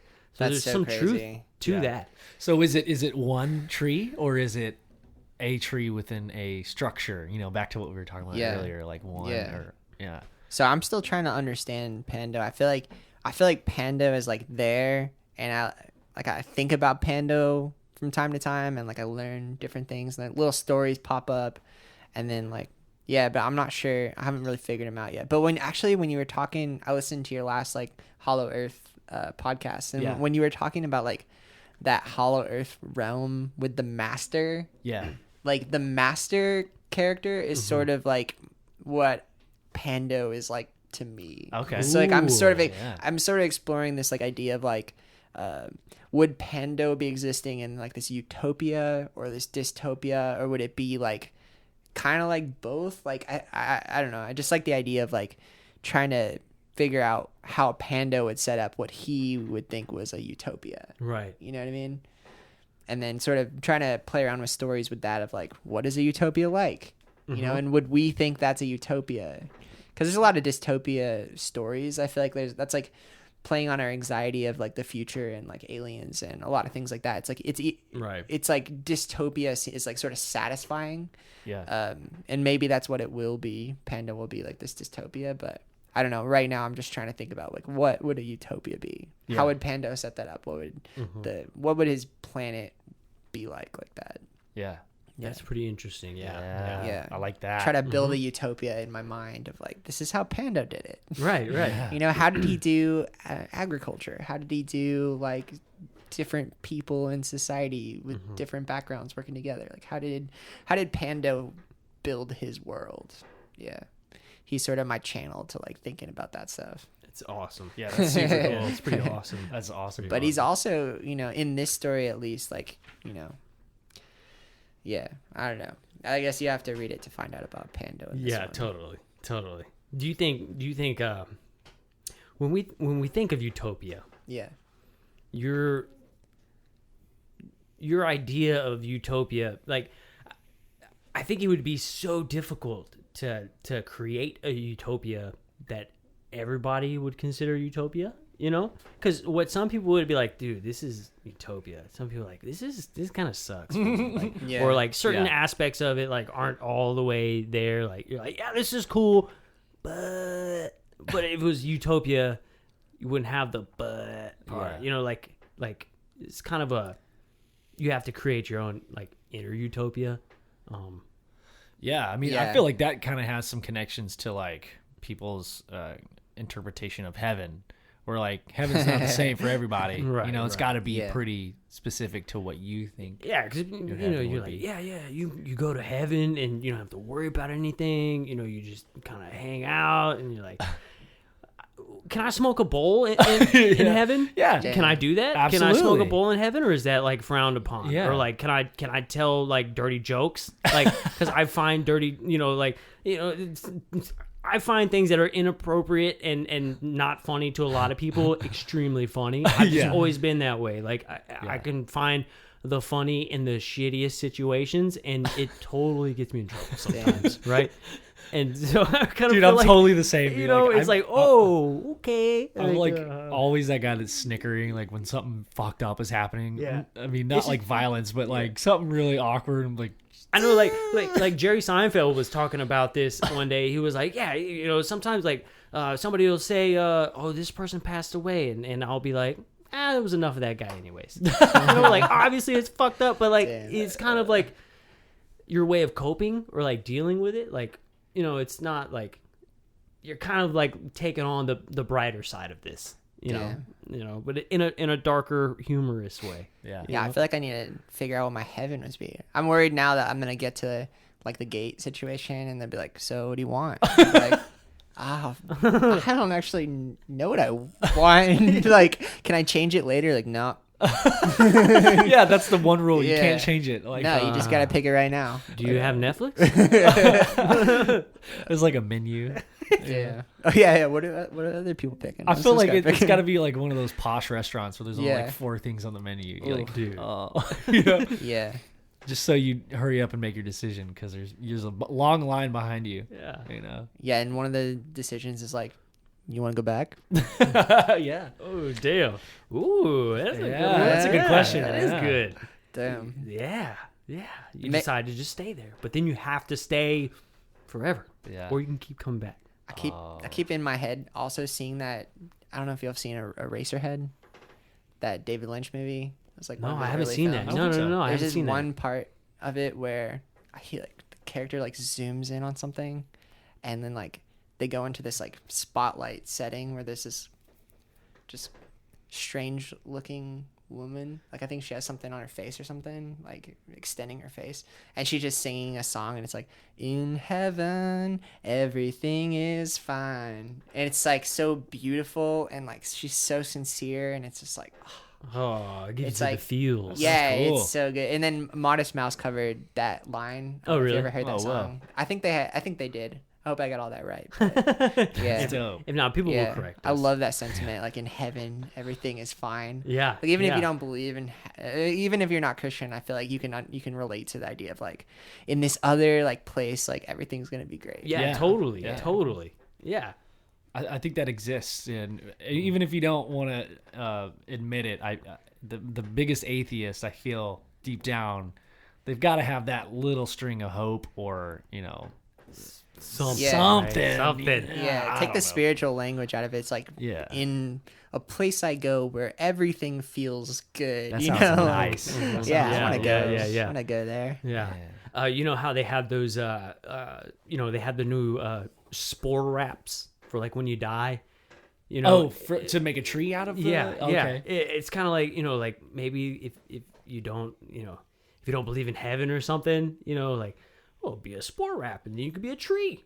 Like you just get transferred. They do the fungal spores in it and then you dope. decompose and you become a garden. Damn. It's super cool. pretty sweet. That's pretty cool. I would totally like do that that. idea. I love It's that. kind of weird that we burn ourselves. Yeah, or like 'Cause it's embalm yourself and try to save your body for fucking what? Like if somebody digs you up, that's creepy. You're not supposed to do that. Why are you embalming yourself and saving your Well, body? Like unless like the burying yourself is sort of like they're just like later they're gonna have the technology to bring you back. Like you might as well just like be a little check mark for them to go to. yeah. Walt Disney is still frozen. Really? Cryogenically That's a story. He's cryogenically frozen Damn. somewhere. I don't know where. I heard it was under Majestic Mountain. What is it? Oh damn. I'm kidding. I made that up. Whatever the mountain is. What if Walt Disney's in the World Seed Bank? Oh snap! Whoa. What if that's where they're putting cryogenically frozen people? Is in the Yeah. World Seed Bank. If they bring them back though, it's the whole like pet cemetery thing. Like, would it be them? Dude, It probably wouldn't be. It wouldn't be cool. He wouldn't get any jokes, or I don't know. Would he be? Would he even be that prolific of a all right, creative? Walt, times have changed. Yeah. The anti-Semitic shit, you got to cut that out, right? yeah. I feel like he'd be like, where did Mickey go? Like, Yeah. like I wrote right here, Mickey shows. Like, there should be Mickey shows. Like, no one cares. Like Mickey's just this mascot now. He's like, yeah, he's just like, I wrote it right there. $7 billion. Make a Mickey show. Like, What? Wait, you're remaking Lion King? What the hell? yeah. He's talking animal. Damn. It's hilarious. Sir, there's no movies with cartoons anymore. Sorry. It's all. Dude. Steamboat Mickey. That was the first cartoon with Yeah. sound, right? I think so. It was the first one with sound. And he's whistling. Yeah, Steamboat Mickey. Those old Disney, just cartoons and stuff. They're cool. They're also cool, very man. racist. A lot of them. Yeah, they are. Hey, also, Steamboat Mickey sounds like, I don't know, some Sounds like a cool bar. sounds like a dope bar or like a cool jazz like trumpet Steamboat player. Mickeys. Yeah, Steamboat Mickey. Steamboat Mickey. I'm going down to the elephant room. Steamboat Mickey's playing, dude. Or like you're like a fisherman. You're like captain of a boat. Steamboat Mickey. He's Yeah. pulling into the harbor. Steamboat Mickey. Hey, Chris, I don't Yeah. know if do you want to. This is my favorite part of this book, and Oh, it's yeah. your interpretation of books, and I can't remember who's saying it, but would you like Yeah. to read it? Oh. I mean, it's no. I mean, I could read it, but I figured since it's your book, Yeah. It's how just- how about you read it? okay, I'll read it. Yeah. cool. So you're talking about books, and the guy's like, well, what do you want me to? Or you call it a book, and someone else, I can't remember who says it, and you say, well, what do you want me to call them? Legible superstructures of intelligence, energy, compacted into a sequential dimension hyperfrequency unit. That's like my favorite part of the whole book. That's the description of a book. That's my favorite part. Yes. Sorry, I didn't mean to put you on the spot. I Yeah. love that part of the book. Hell That's yeah. awesome. Yeah. Isn't that awesome, dude? Yes. That's cool. What do you want me Yeah. to call it? I definitely play with like sort of these like new age ideas and sort of, I don't know, poke fun at them while you're simultaneously on this like roller coaster going through those ideas. Yeah. So yeah. Yeah. It's dope. Yeah, because like the idea of the book, at least, there's like you're in this world that you can't understand. It's like, you know, it's like this other dimension. It's like big. It's like the whole thing of like, you know, if I understood it, my head would explode.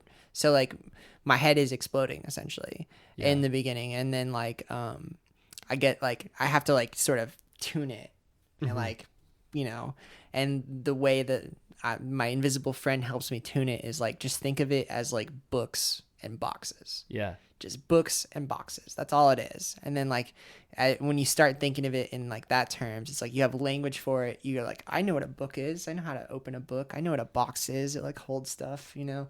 And then you sort of like tune that world or that like thing that's way more than you can understand into like language, into object, to Right, something right. you can Yeah, interface with, you know? Damn, I that love was that. deep, dude. Yeah. That was That was deep. cool. Yeah. That was cool. Man, so kind of talking about the new age movement, it's very appealing. It's very appealing. I think the issue that I have kind of with the new age movement is I feel like it's kind of like we were talking about earlier, the same thing repackaged, right? It's kind of just a new way of looking at things. Now, my fear is that instead of being able to like kind of explore and even maybe move beyond that new age idea, that we'll get stuck, kind of like we've done, you know, just throughout history. Yeah. We just have hundreds of years of these, you know, new religion, new idea, and then it just gets stuck, right? Yeah. And I kind of view the new age movement as a way to kind of propel yourself.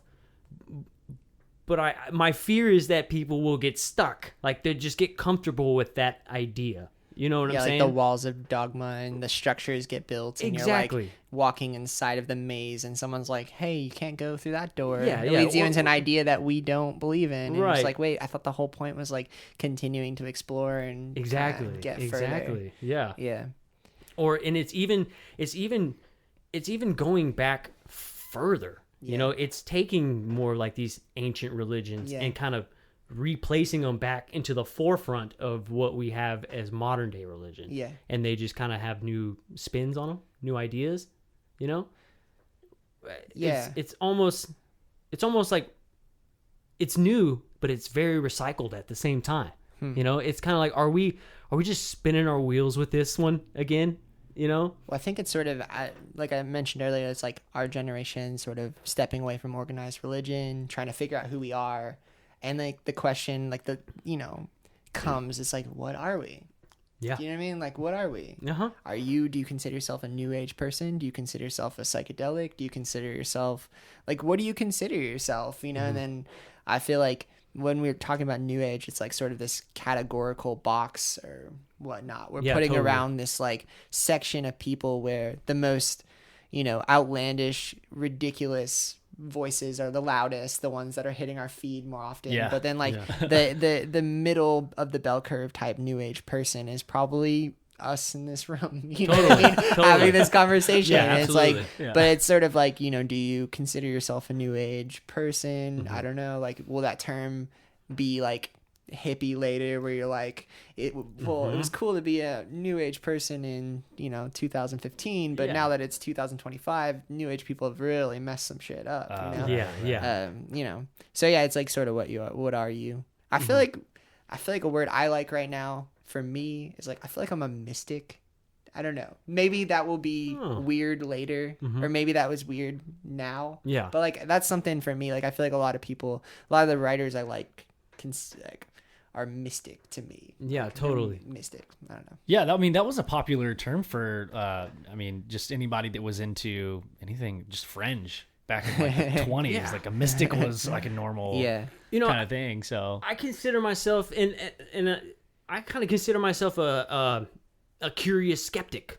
Like could that be Curious like its skeptic. own thing? Like Yeah. I'm a very curious skeptic. Yeah. I'm skeptical, yet I am into so much shit Yeah. that is like, well, yeah, you should be skeptical about that. But Yeah. I'm so very curious because, like we were saying earlier, there's more to this story, and I just kind of want to. It's just fun. I just want to scratch Yeah. that surface a little more. Very curious about it, but I'm into all of this stuff, and it's like instead of like just setting yourself in a place, I'm this or I'm that. Like we should all just be curious skeptics, yeah. Like, That's sort of like taking an upper and a downer at the same time. totally, Totally. You're in that like middle state of like. And I don't know if that's kind What of. do I do? I don't know if it's like, I don't know if it's wishy-washy or counterproductive to the whole. No, it end- makes a end lot of goal. sense. Like, I can totally relate with curious skeptic. Like, Yeah. that makes a lot of sense. You, Yeah, I'll take one. Yeah, Yeah, yeah. dude. Yeah. go deeper. Yeah, I'm totally curious about so much stuff. And then when I start looking at it, I'm like, I'm very skeptical about this, but I dig. You know what I'm saying? No, the dig is real. Yeah. Cause that's my favorite kind of like when I dig into ideas with someone. My favorite place to go, is a place that we can come back to or feel satisfied with where we went. Cause Right. it's really easy, and to dig yourself into the ocean of despair. Yeah. Where you're just like, oh, so much is Yeah, wrong yeah. with the world. Absolutely. And it is, and there's an ocean of despair there that you can access at any time. Uh-huh. And and once you go there, it takes a little bit to like, let's get out of there. Yeah. I totally consider myself somewhat of a fringe mole. Like Fringe mole. yeah, dude, totally. Yeah. It's just what I'm into. I just love that visual, a fringe mole. But Fringe mole. because me and him have had this conversation, and it's like, if just the same repetitive shit that people talk about all the time. Yeah. How you doing? What's the weather? How's your job? Like, I don't care about any of that stuff, dude. Like, I could literally pass out while you're talking. And how I'm not really like a big talker in like just everyday life. I do talk, Yeah. and I can be very talkative. Yeah. If you engage with me, like I can be very talkative. But in general, I'm not chit-chatting my head off all the time. Yeah. But when we sit in this room, it's like, dude, it just effortlessly comes to me, Yeah. you know? And it's just one of those things that It makes for a great I kind of podcast. feel like I have to be a fringe mole, or else I can't satisfy that itch. It's like an You itch I should- have. You should give talking about the weather another shot, you know, because the weather is tight. Like, Totally come on. is. Dude, I wanted The to be a weatherman for the though? longest time. Come I on. really did. It's like, oh, it's sunny today. I wanted to be a scientist that studied Yeah. sprites. Whoa. And sprites are lightning that go up, Yeah. like into the atmosphere. Yeah. Cool. There you Instead of go. coming down, they also release a charge that goes up. Dude. And so, man, I saw this thing when I was younger of these guys flying in a plane. They were like, "Look, there's one," and then like they went straight Was it up an into the orb? atmosphere. Never Like even an orb? heard of that. No, they were Lightning they, orb? they were bolts, dude, like just thick bolts, just like you see here, except for they went up and it seemed like forever. Whoa. Dude, next time the weather gets brought up, bring up the sprites. I'll bring up Bring up the totally, sprites. totally, And someone's totally. gonna be like, you're gonna pass on a little bit of like joy to them. They're gonna be like, ooh, Yeah, the yeah. sprites. dude, yes, I totally. think it's gonna storm later. Uh-huh. Did you hear about the I just- sprites? Like I'm so like like the thing about the weather with me when we talk about the weather is that people get way too like political about weather and Whoa. stuff, and it's like That took a alright, turn. yeah, I'm not even trying. I'm not trying to go down. Oh, that because road. global warming and Yeah, shit. yeah, Yeah. I'm not. I'm Gotcha. I'm just not even trying to go down that road. Like, Yeah. like again. Well, you can talk uh, politically. You do pretty well. yeah, I listened to your. I feel like on the way over here, I was listening to you talk in the Hollow Earth one about the weather, about global warming and the political. Yeah. sensation of I that, just yeah. I feel like that there's a lot more to it, and I feel like it gets fed to us in a very politicized way, to where you have to like take a stance on this, and instead of people asking questions, you just take a stance and you stand there and you don't give a shit about what anybody has to say because Yeah. I'm on this team, and you're stupid because you don't believe that. Right. And then we brought up, well, okay, so what about geoengineering the planet? You can do that now. Yeah. That's a thing that you can do. Sounds pretty dope. But nobody wants to talk about that because that's that whole fringe thing, right? But it's Yeah. not. It's real. They're doing that now, and nobody's asking questions, and nobody's saying anything about it. We know that China has a weather machine. They put an ad out. The United States Navy put an ad out in the Washington newspaper. In the middle of the newspaper, it was about maybe like a paragraph long, and it wasn't on the front page or anything like that. But they said that they were going to be in the area doing weather manipulation. What? That's an actual article that was written, and they just hide it. They hide it in plain sight. You know, these things, they're going on and they're happening right in front of our eyes. But it's crazy talk. Right? So they were in the United States. Yeah, yeah. Wow. So the West Coast like had a hurricane. It had a hurricane, and hurricanes don't occur out there. That's not a thing. So right? is in that camp of thought that people, this may be obvious, but that people controlling the weather is bad.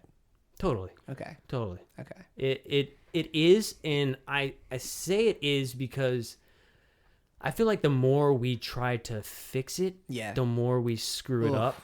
Yeah. And That makes like, me think of when you like mess up on like writing something with Sharpie, and you're like, you like scratch it out, you make that box, and you're like, Totally. oh, I'll turn the box into like a little uh-huh. character, and then you're like, fuck, this is awful. This is shit. Yeah, yeah. Yeah. like everything else was really like Yeah. well written until Yeah. there's a cat. We were saying, man, the Earth, Everyone knows when they see that little box cat, they're like, you misspelled my name.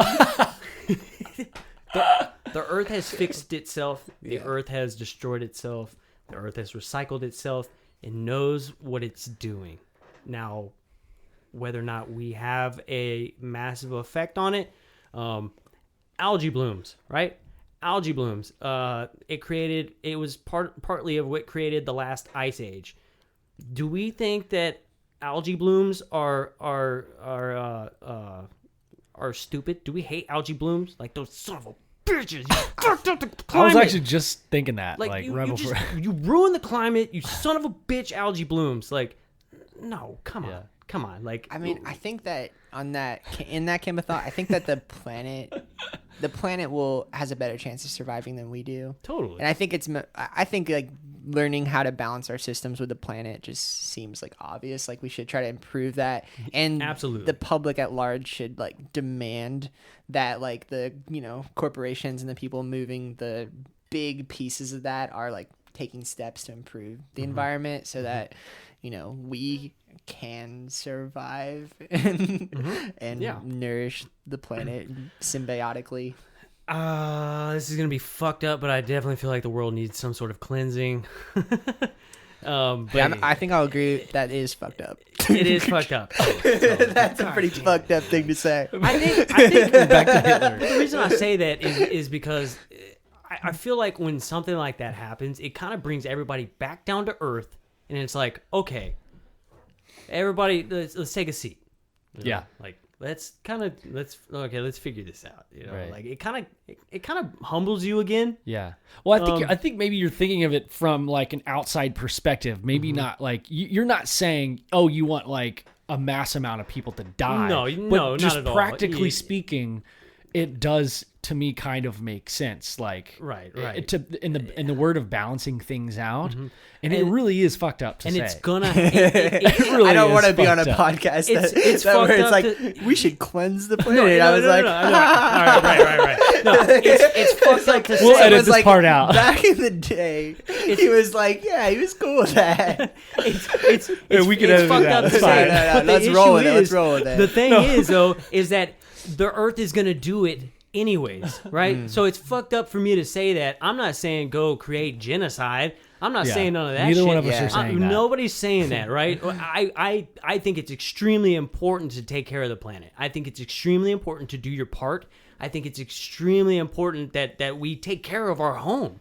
That's extremely important, right? Yeah. But don't politicize it to me and ram it down my fucking throat like it's my fault. Yeah. You know?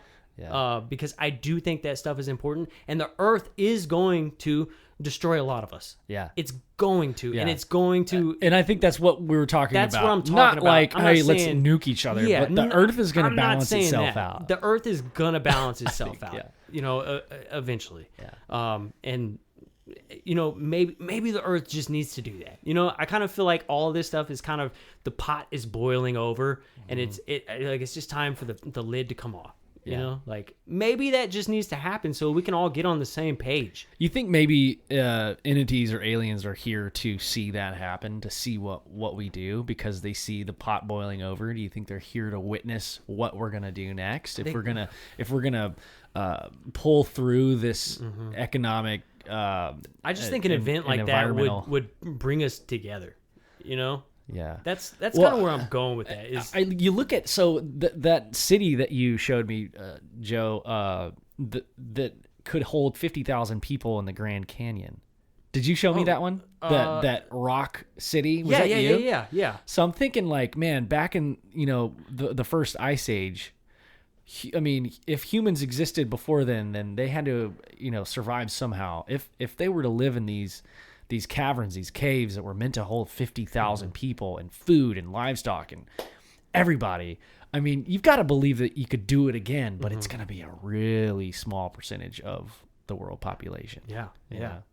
I mean, So I think with what I'm trying to think about what you said with that, I'm sort of thinking that where it's coming from is that like people won't take it seriously until something like that happens. Exactly. Because like there are things currently happening where it's like, yeah, shouldn't we improve that stuff now? Yeah. Like shouldn't we be racing to like fix that stuff? Mhm. Yeah, I don't know. Yeah. I'm sort of now. I just went into like a contemplation of like what would it take for it to be like, yeah. some of those things like shouldn't be happening. I know the way I said it was fucked up, but that's exactly what I meant. Okay. That's exactly All what I right, meant. so what I'm going to do after this is I'm going to copy him saying that and then just move it over. I'm like, cut all this out. No, gotta leave. No, it. Gotta I'll leave. leave it. You I'll gotta, leave it. it's we're like, It's a thought process. yeah, we're like we're You have to go through all of it. Yeah. To reach the end, man. Yeah. But there are systems in place that are manipulating weather. And So I Damn, think that's I a think, hot topic for you. I feel like that's in the core of it. it is Manipulating weather. That's in your like. it's up there, dude. It's Yeah. up there as a really important thing because it's something that I have no control over. Yeah. But it's something that the human species has control over. It's not like a hurricane came and wiped a bunch of stuff out and there was nothing we could do about it. Yeah. It's that somebody, we don't know who, could be our military, could be the Chinese, they do own these weather machines, and they tried to manipulate something somewhere else that ruined the weather where we're at. It was well, kind it's of the this, ultimate weapon, really. If you yeah, think about because it. it was kind of like this. It's an idea of control.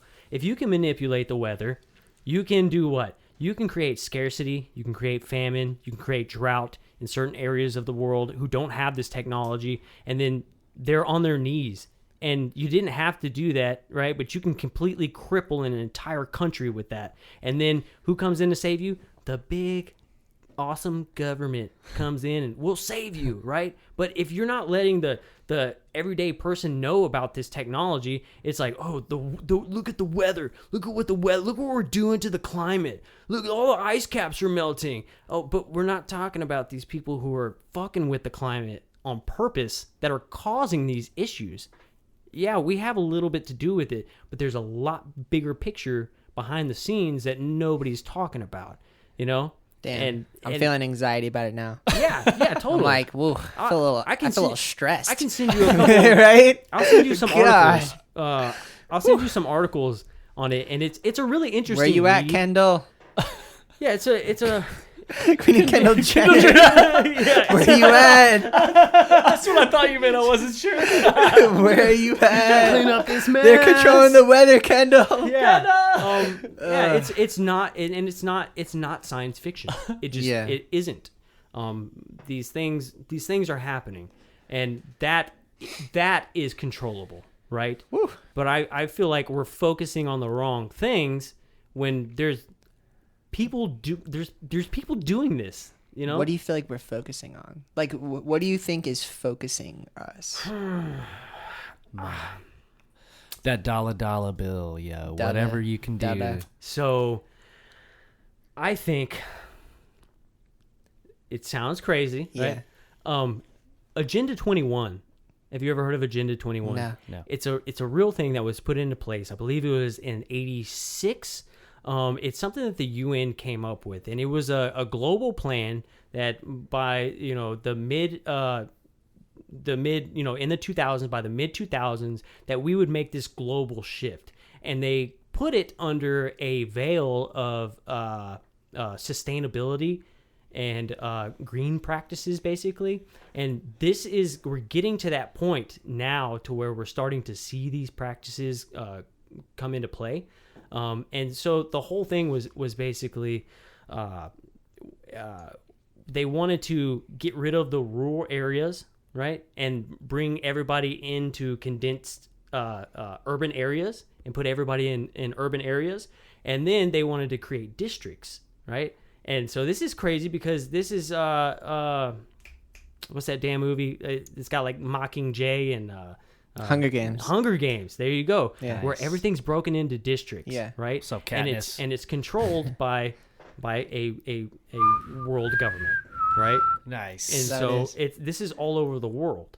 Yeah. And so it's Like districts, yeah. Yeah. Yeah. So food is provided by the government. Housing is provided by the government. Transportation is provided by the government. All this stuff is provided by the overseers, which is the government. And so what I think is happening in the politicization of all of this is that it's being given to us as like, we need to go green and we need to do this and that. And really it's a veil that we need to pull off, because I feel like there's the world government it's for control, is what I feel like. Interesting. I feel like it's being used for control. And George Bush, not the oldest one, the middle one, right? Herbert right? Herbert Walker Bush, George W. Daddy, right? He signed off on this. And you can actually go on YouTube and find the Agenda 21 meeting with the UN, and he talks about bringing in the New World Order.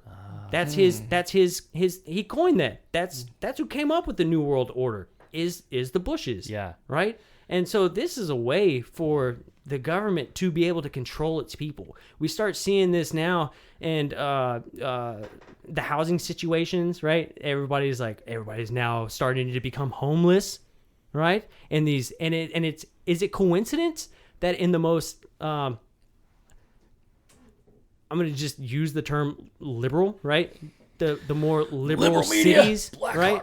The ones that you would see in America that are the most liberal. Is it coincidence that they have the biggest homeless issues, right? LA, San Diego, Oregon, Austin, Texas. Yeah. You know, is it just coincidence that this is happening, or is this by design?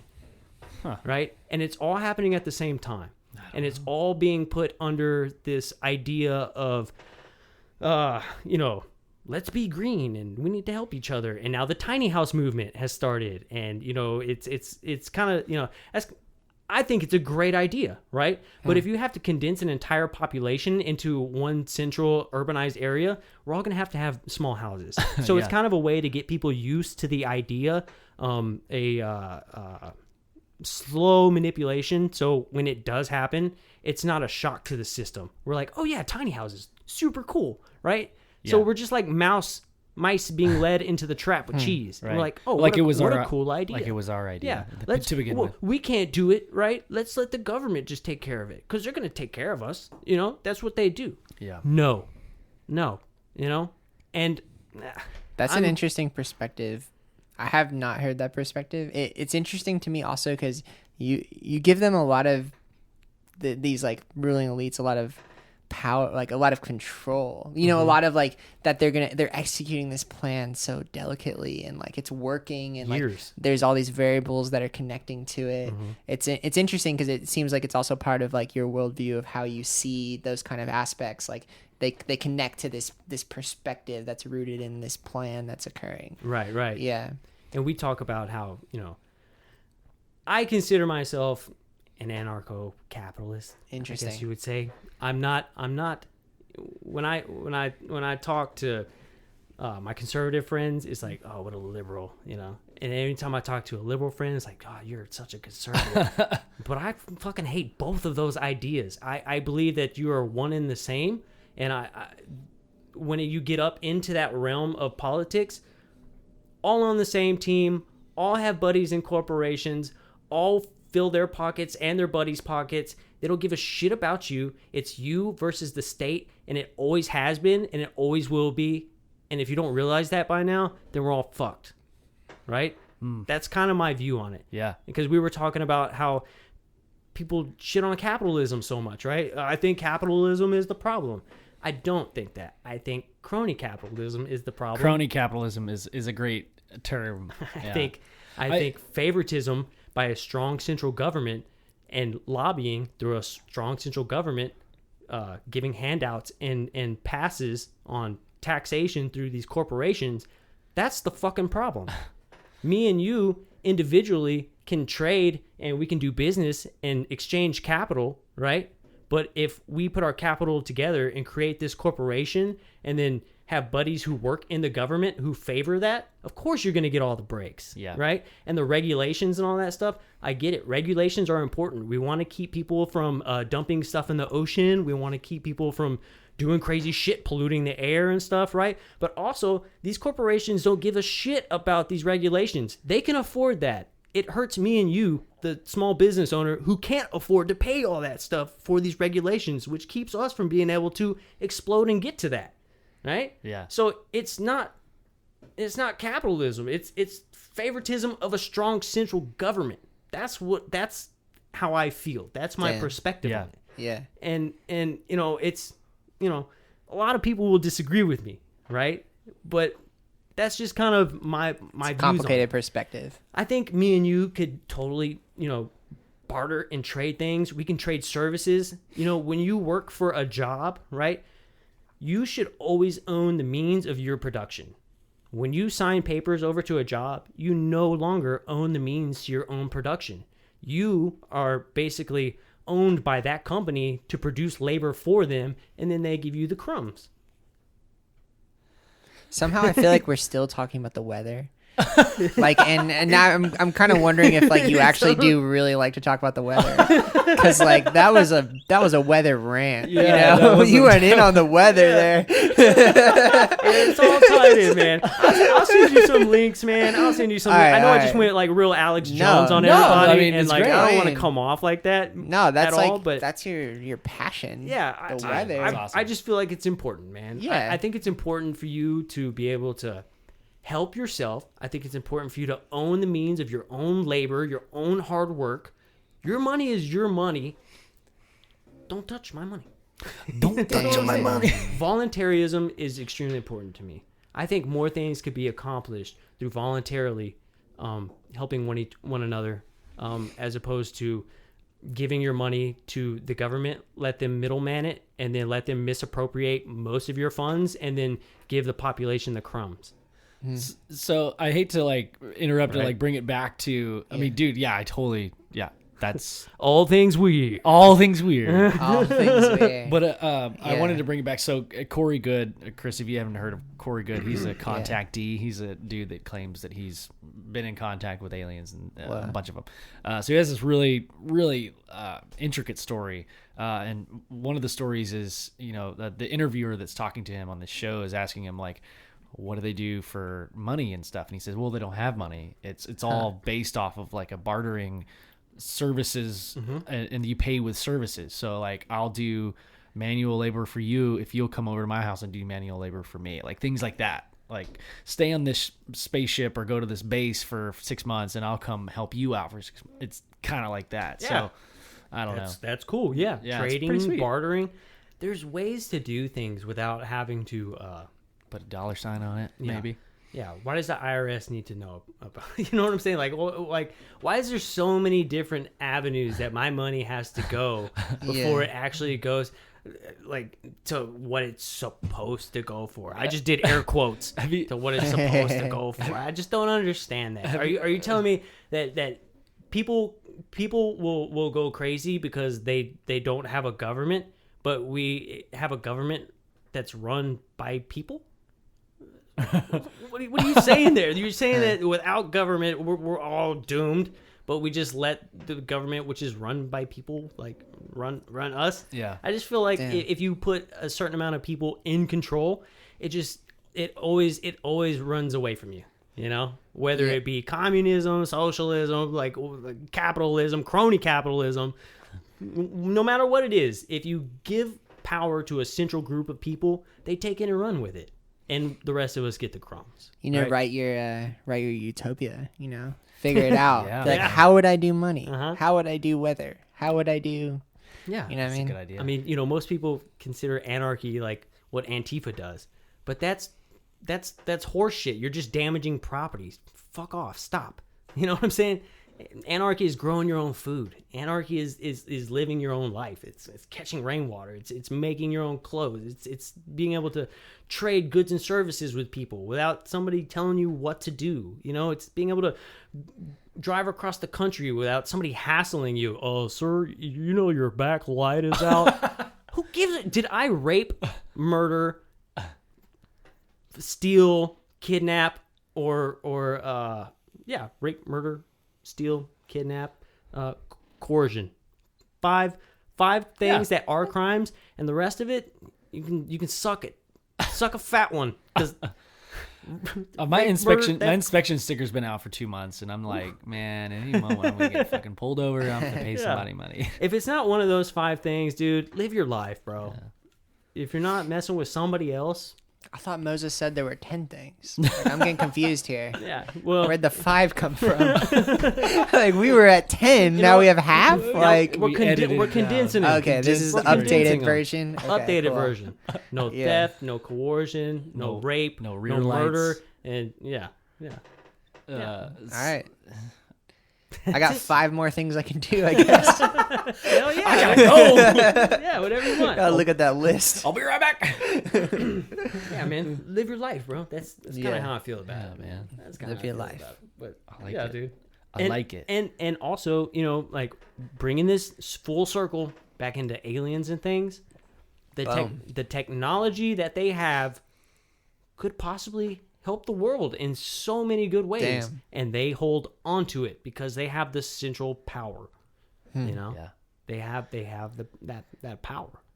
Yeah. They won't tell us anything. Nothing, They won't let anything. You just out. need a little, like, you know, Bluetooth weather machine that, like, just like each room or like maybe called just a your Nest. house. Yeah. There you go. if- Control the weather. You know, if Yeah. Tesla was correct, Oh, there's free energy everywhere.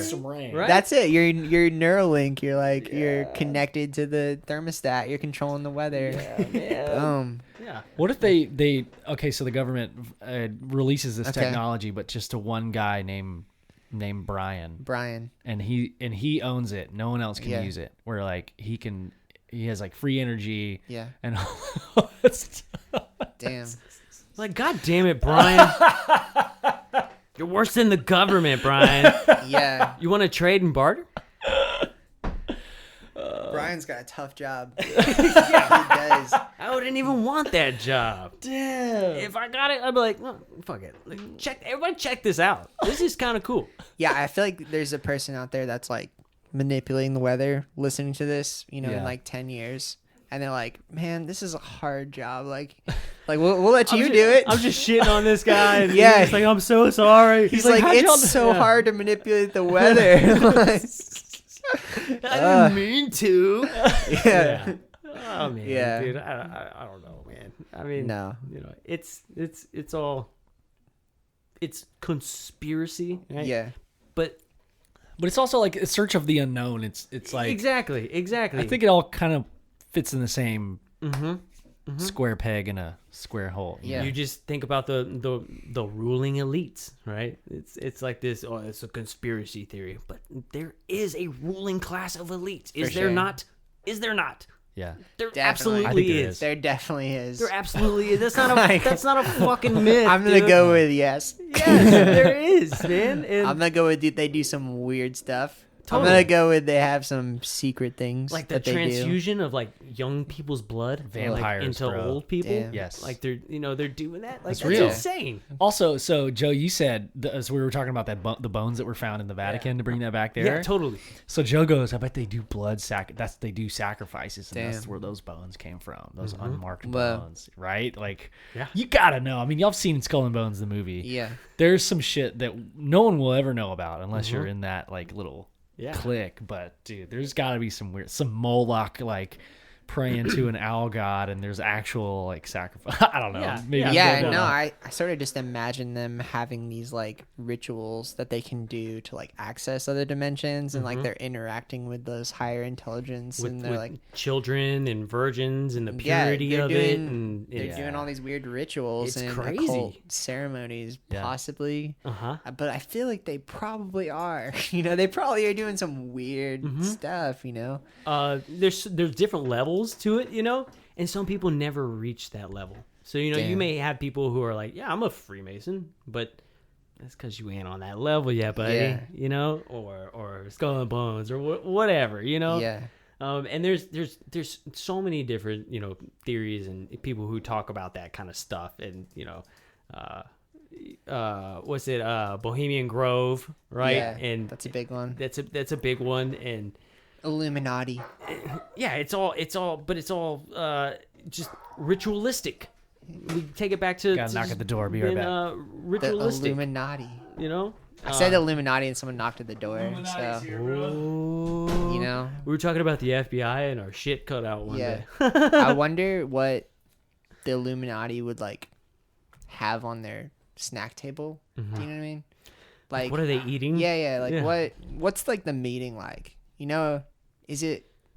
They have like a elaborate cheese board with like Grapes, meats isn't and grapes like you'd expect at like a fine table, and they're sitting in these nice chairs. Is it and a there's, like- potluck? yeah. You Is know? it? Like- Yeah. don't some know. jerk shows up with Tostitos chips and he's Yeah, like, yeah, "Hey yeah. guys," and like, you're not in the fucking club anymore. Yeah, it's like you got to bring something. It's to gotta the be Illuminati. homemade. Yeah. Dude. Yeah. I don't I don't know. know. man. I don't really know anyone in the Illuminati yet. Yeah, I no. feel like when I do, like, It was my wife. oh, cool. Also, a bunch of federal agents are out Yeah. They wouldn't- for Joe. Yeah, they're like, can you stop talking about the weather machines? Like, Yeah. Dude, I mean, Delete hey, this. if I don't show up for the next podcast, that solidifies Yeah. everything I said, right? Damn. Yeah. Right? Yeah. You can't be taken out now, dude. Yeah. They're like, we have a plan. Shit. We're gonna tell people these things like slowly over the course of years. We're starting with like the little tic tac alien thing, the Yes. little hover ship. Yeah. You know, Uh-huh. Yes. that's coming out right now. Like hey, there might be water on Mars. Like we've got a plan. We're gonna slowly unveil it. right. We don't want to scare your granddad because your granddad is gonna be so scared. Oh my god, he's just gonna be like sitting up at night, like, oh my god, that's real. Oh my god, Yeah. Yes. dude. That's gotta be it. Yeah, I remember somebody had made a post, or I had commented on something when they were like, "We found water on Mars." Yeah. And I was like, I thought they did that in the 80s. They Yeah. also found microbial life in the soil too, didn't they? They were like, Yeah. "Oh, that's bullshit." No, what, dude? There's like, no, they didn't find. fossilized. Yeah, I was like, no, they did. I mean, just because it's in space doesn't mean that shit can't live out there, right? oh man, someone's really missing out on not making like a bottled Mars water brand. Oh. Do you know what I mean? Like I would drink that. Shit. Brought Did a to good- you by Mars Water. Mars water. Like you don't even have to put much in it. Like you could put like half, like just a little drop, in the whole vat. It's That's it. a tiny bottle Yeah. with like one tincture. Yeah, And people would get like love that. They'd be like, "Man, this is the Mars water. It's sparkling. They have hard water. I'm instantly hydrated. Yeah, damn. It's full of carbon, Do you know this water came from another planet? dude. Man, they're gonna market that. I can't That's gonna wait. happen, Yeah. right? Elon Musk. Elon Musk is Mars gonna water. make that for sure. What was that that meteor that they just found? That asteroid that they just found that like is solid gold. And, Yeah, and I it saw said that, yeah. every single person on the planet could have like $10 bajillion, which bajillion is like a Damn. made up It's number. gonna ruin the economy for Yeah. gold. Like they're just like supply and demand is about to go down. Damn. Everybody's a bajillionaire and nobody can afford shit. Like, Yeah, yeah. Everybody's got these like rooms full of gold. Like no one knows what to do with it. Like what the fuck? This is so What do I do heavy. with this? This golden toilet I got. Like come on. I can't even hire somebody to move it out because they already got gold too. They said. We'd probably be over it. You know? We're Yeah, like, totally. Gold's not that cool. I mean, let's Yeah. be honest. I thought that was kind of cool. What's his name? Amazon guy. Jeff Jeff Bezos. Bezos. Yeah, Jeff Bezos. He was talking about moving like polluted type industries into space, manufacturing in Ooh, space okay. as opposed to manufacturing here on Yeah. Earth. He said it would actually be cheaper. I don't know how the math works on that, but that's kind of a cool idea. But then, can you pollute space?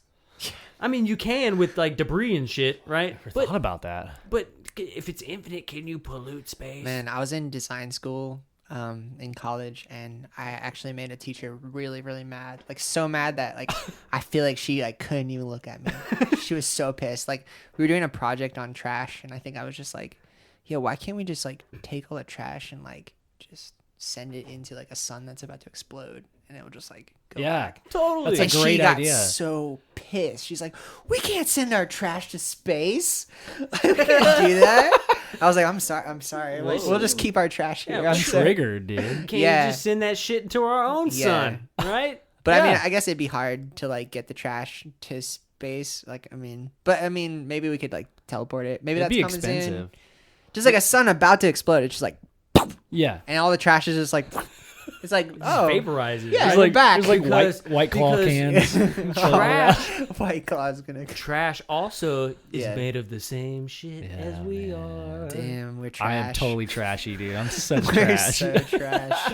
Oh man, dude. Yeah, no. I mean, I think there's an actual law on space on like not like sending your Space germs debris. and Yeah. microbes and shit onto other planets and stuff. They don't want to infect another planet and then us find it later on and be like, whoa, there's life here, but really it just Whoa. came from us. Okay. I Yeah. think there's an actual law about that, but Whoa. yeah, send it to the sun. Right? Yeah. Nobody's going to visit a- the sun. You know, nobody's visiting that shit. It's funny you bring up the sun. Like, dude, the sun is awesome, right? Red glass sun, dog. Yeah, red sun glass is- sun. So I actually had some friends that were like super into conspiracy theories, and they like gave me this list of conspiracy theories because they wanted me to do like a design of like the conspiracy theories, and I went in like on conspiracy theories like every night, just like listening to them all, seeing like going in really, really, really, really deep. You know, to the point where you're like, oh, what's real? What's real, what's not. Yeah. And then like I feel like this weird epiphany I had was like, I feel like the sun's real. Like I feel like even if this is a hologram, like the sun is real. I can Yeah. feel And it. that was like something that like kind of brought me out of it. I was like, the sun. Like I'll just like I'll stick with that. Yeah. Like, that's something that like that's a good thing to look up to and like to I don't know, worship or like think in high esteem is like all the sun does. And that sort of like started like that like logo and that that's cool. sort of like the driving force of, you know, my visual identity is like sort of like, well, does the sun have consciousness?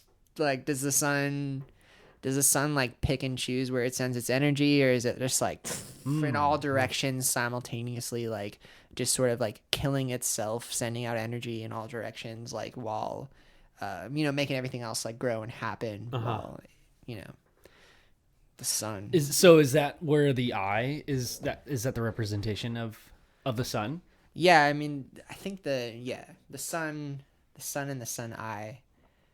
Yeah, that's a representation of the sun. It started with the sun.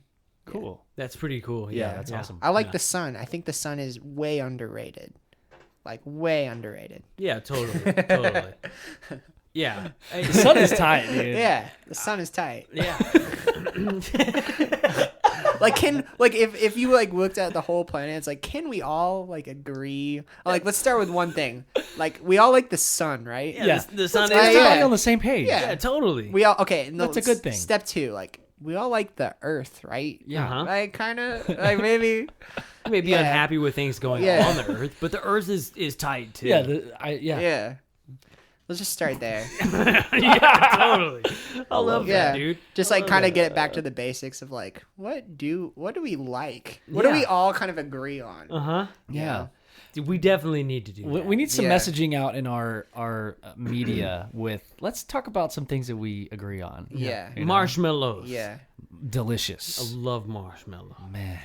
Man, I don't know how I feel about marshmallows. I think I like them. Have y'all ever done a mini marshmallow roast with a toothpick on a Damn. small flame? It's so fun. Oh, like on the and stove. and you feel like a giant. Yeah. Totally. Oh man, that's funny. We went out to Terlingua. You know, I was out in Terlingua with some buddies, and we met some people out there, and we were like, yo, they told us that we couldn't start a fire, you know, because you get a ticket or whatever. And they were like, it's all dirt, and so the people next to us started a fire. And we were like, shit, Yeah. and we were like, well, can we have stuff for s'mores? Can we use your fire? And they were like, yeah, totally, come on. And so we got there and we started making s'mores. I was like, man, I love s'mores. S'mores Yeah. are like my favorite thing. and when the other people was like, they were like, yeah. We're like, man, when's the last time you had s'mores? I was like last week, and I had some s'mores. And they were like, shit. Like it was kind of like a you know, like a rhetorical question. Like, yeah, just saying, like, man, when's the last? Like they were When just is trying the to, last you know, time? you know, like remember You're the like- last time I had s'mores. I was like, dude, last weekend. Like I love You could go out right now and buy. You could buy the supplies for s'mores Yeah, it's with like a summertime. $5 bill. But the Yeah. thing is, you can only eat like one or two. yeah, true. Yeah, Because then you're like, fuck, that's too much. that's too much It's sweet. too, it's too sweet. That's But too s'more, sweet. But s'mores, like initially, are fucking always dope. Yeah. Yeah. First time you I'll bite g- into a I'll smoke, you're agree like, with that's that. fucking dope. But then halfway Yeah. through it, you're like, fuck, this is getting kind of sweet. And then you started that second one, you're like, shit, I got way too many s'mores. But s'mores initially are dope. I got Yeah. way too many supplies. I love taking pride in like how good, you roast the marshmallow. Like, you gotta Totally. keep spinning it. Yeah. And Some then there's people that just- friend that's like, oh, I like it burnt. It's always know the they I- don't like it there's burnt. always the Nobody I likes like it it burnt burnt. friend. I'm like, I don't know. Why are you picking all that shit off with your fingers? Yeah. They're like, well, I'm here, just got grass on it. I don't think you're supposed to eat burnt things. Like, I think that's science, maybe. Yeah. Unless it's brisket. No. The bark. That's The bark. Damn. There's That's a little another bit of a char. story. Barbecue, when it's got the char on it. It's that bark Oh, dog. Dude, I'll eat it. I'll eat It's it. so good. Damn. It must, I don't know. Burnt Yeah. ends. That's my favorite part of the brisket, man. It's mainly just burnt pepper. I love it. I'm having brisket and s'mores for dinner. That's what I'm gonna have. That sounds awesome. Yeah, I need to find a restaurant that serves that. I'm gonna call around. Yeah. Open late, serves brisket and s'mores. Dude, yeah, it's way better than chicken and waffles. Yeah. Yeah. We need to Yeah. start a brisket and s'mores place. Dang. Oh, That sounds awesome. Food truck. I'm hungry Yeah. now. dude, hell yeah. Oh, yeah, man. Well, boys, Yep. I think it's time. Yeah, that was a good one, This dude. was our longest and most enjoyable Yeah, episode bro. I think we've done so far. Yeah, thanks for stopping by Yeah, today, man. Chris, thanks, brother. Tell everybody where they can get your book again and stuff. Yeah. Okay. You can get my book at secretsoferarth.com. Secretsoferarth.com. Secretsoferarth.com. Secretsoferarth.com. And your art gallery, It's called Raw Paw. Raw Paw. Yeah, it's Raw in South Paw. Austin. RAW. Come on by. You guys go check it out. Yeah. And you're on Facebook and all that. With Raw Paw has their own Oh, yeah. page and all that. Yeah, we're on the Facebook, the Instagram, Nice. Cool. Yeah. If in 10 years we're on the Emotiongram where you share your direct experiences. Oh. Yeah. That's the thing where you plug it in your butt, right? Yeah. I said yeah before I knew where you were going with that. Like, no, you don't do that. I don't know. I hope that's not where they plug it in. Yes. Neuralink, dude. Oh man, yeah, dude. And we'll put a link up too on our page as Yeah. well. So if Yeah. you guys are interested, man, you can just come over to the page and then go over to his page and check it out and things like that. So yeah, Cool. Yeah. Yeah. All right, guys. Well, thanks for listening this time. Chris Doc here with us. It was the UFO Garage.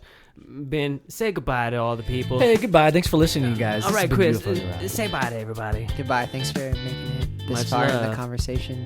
If you're still out there listening, love you. Peace.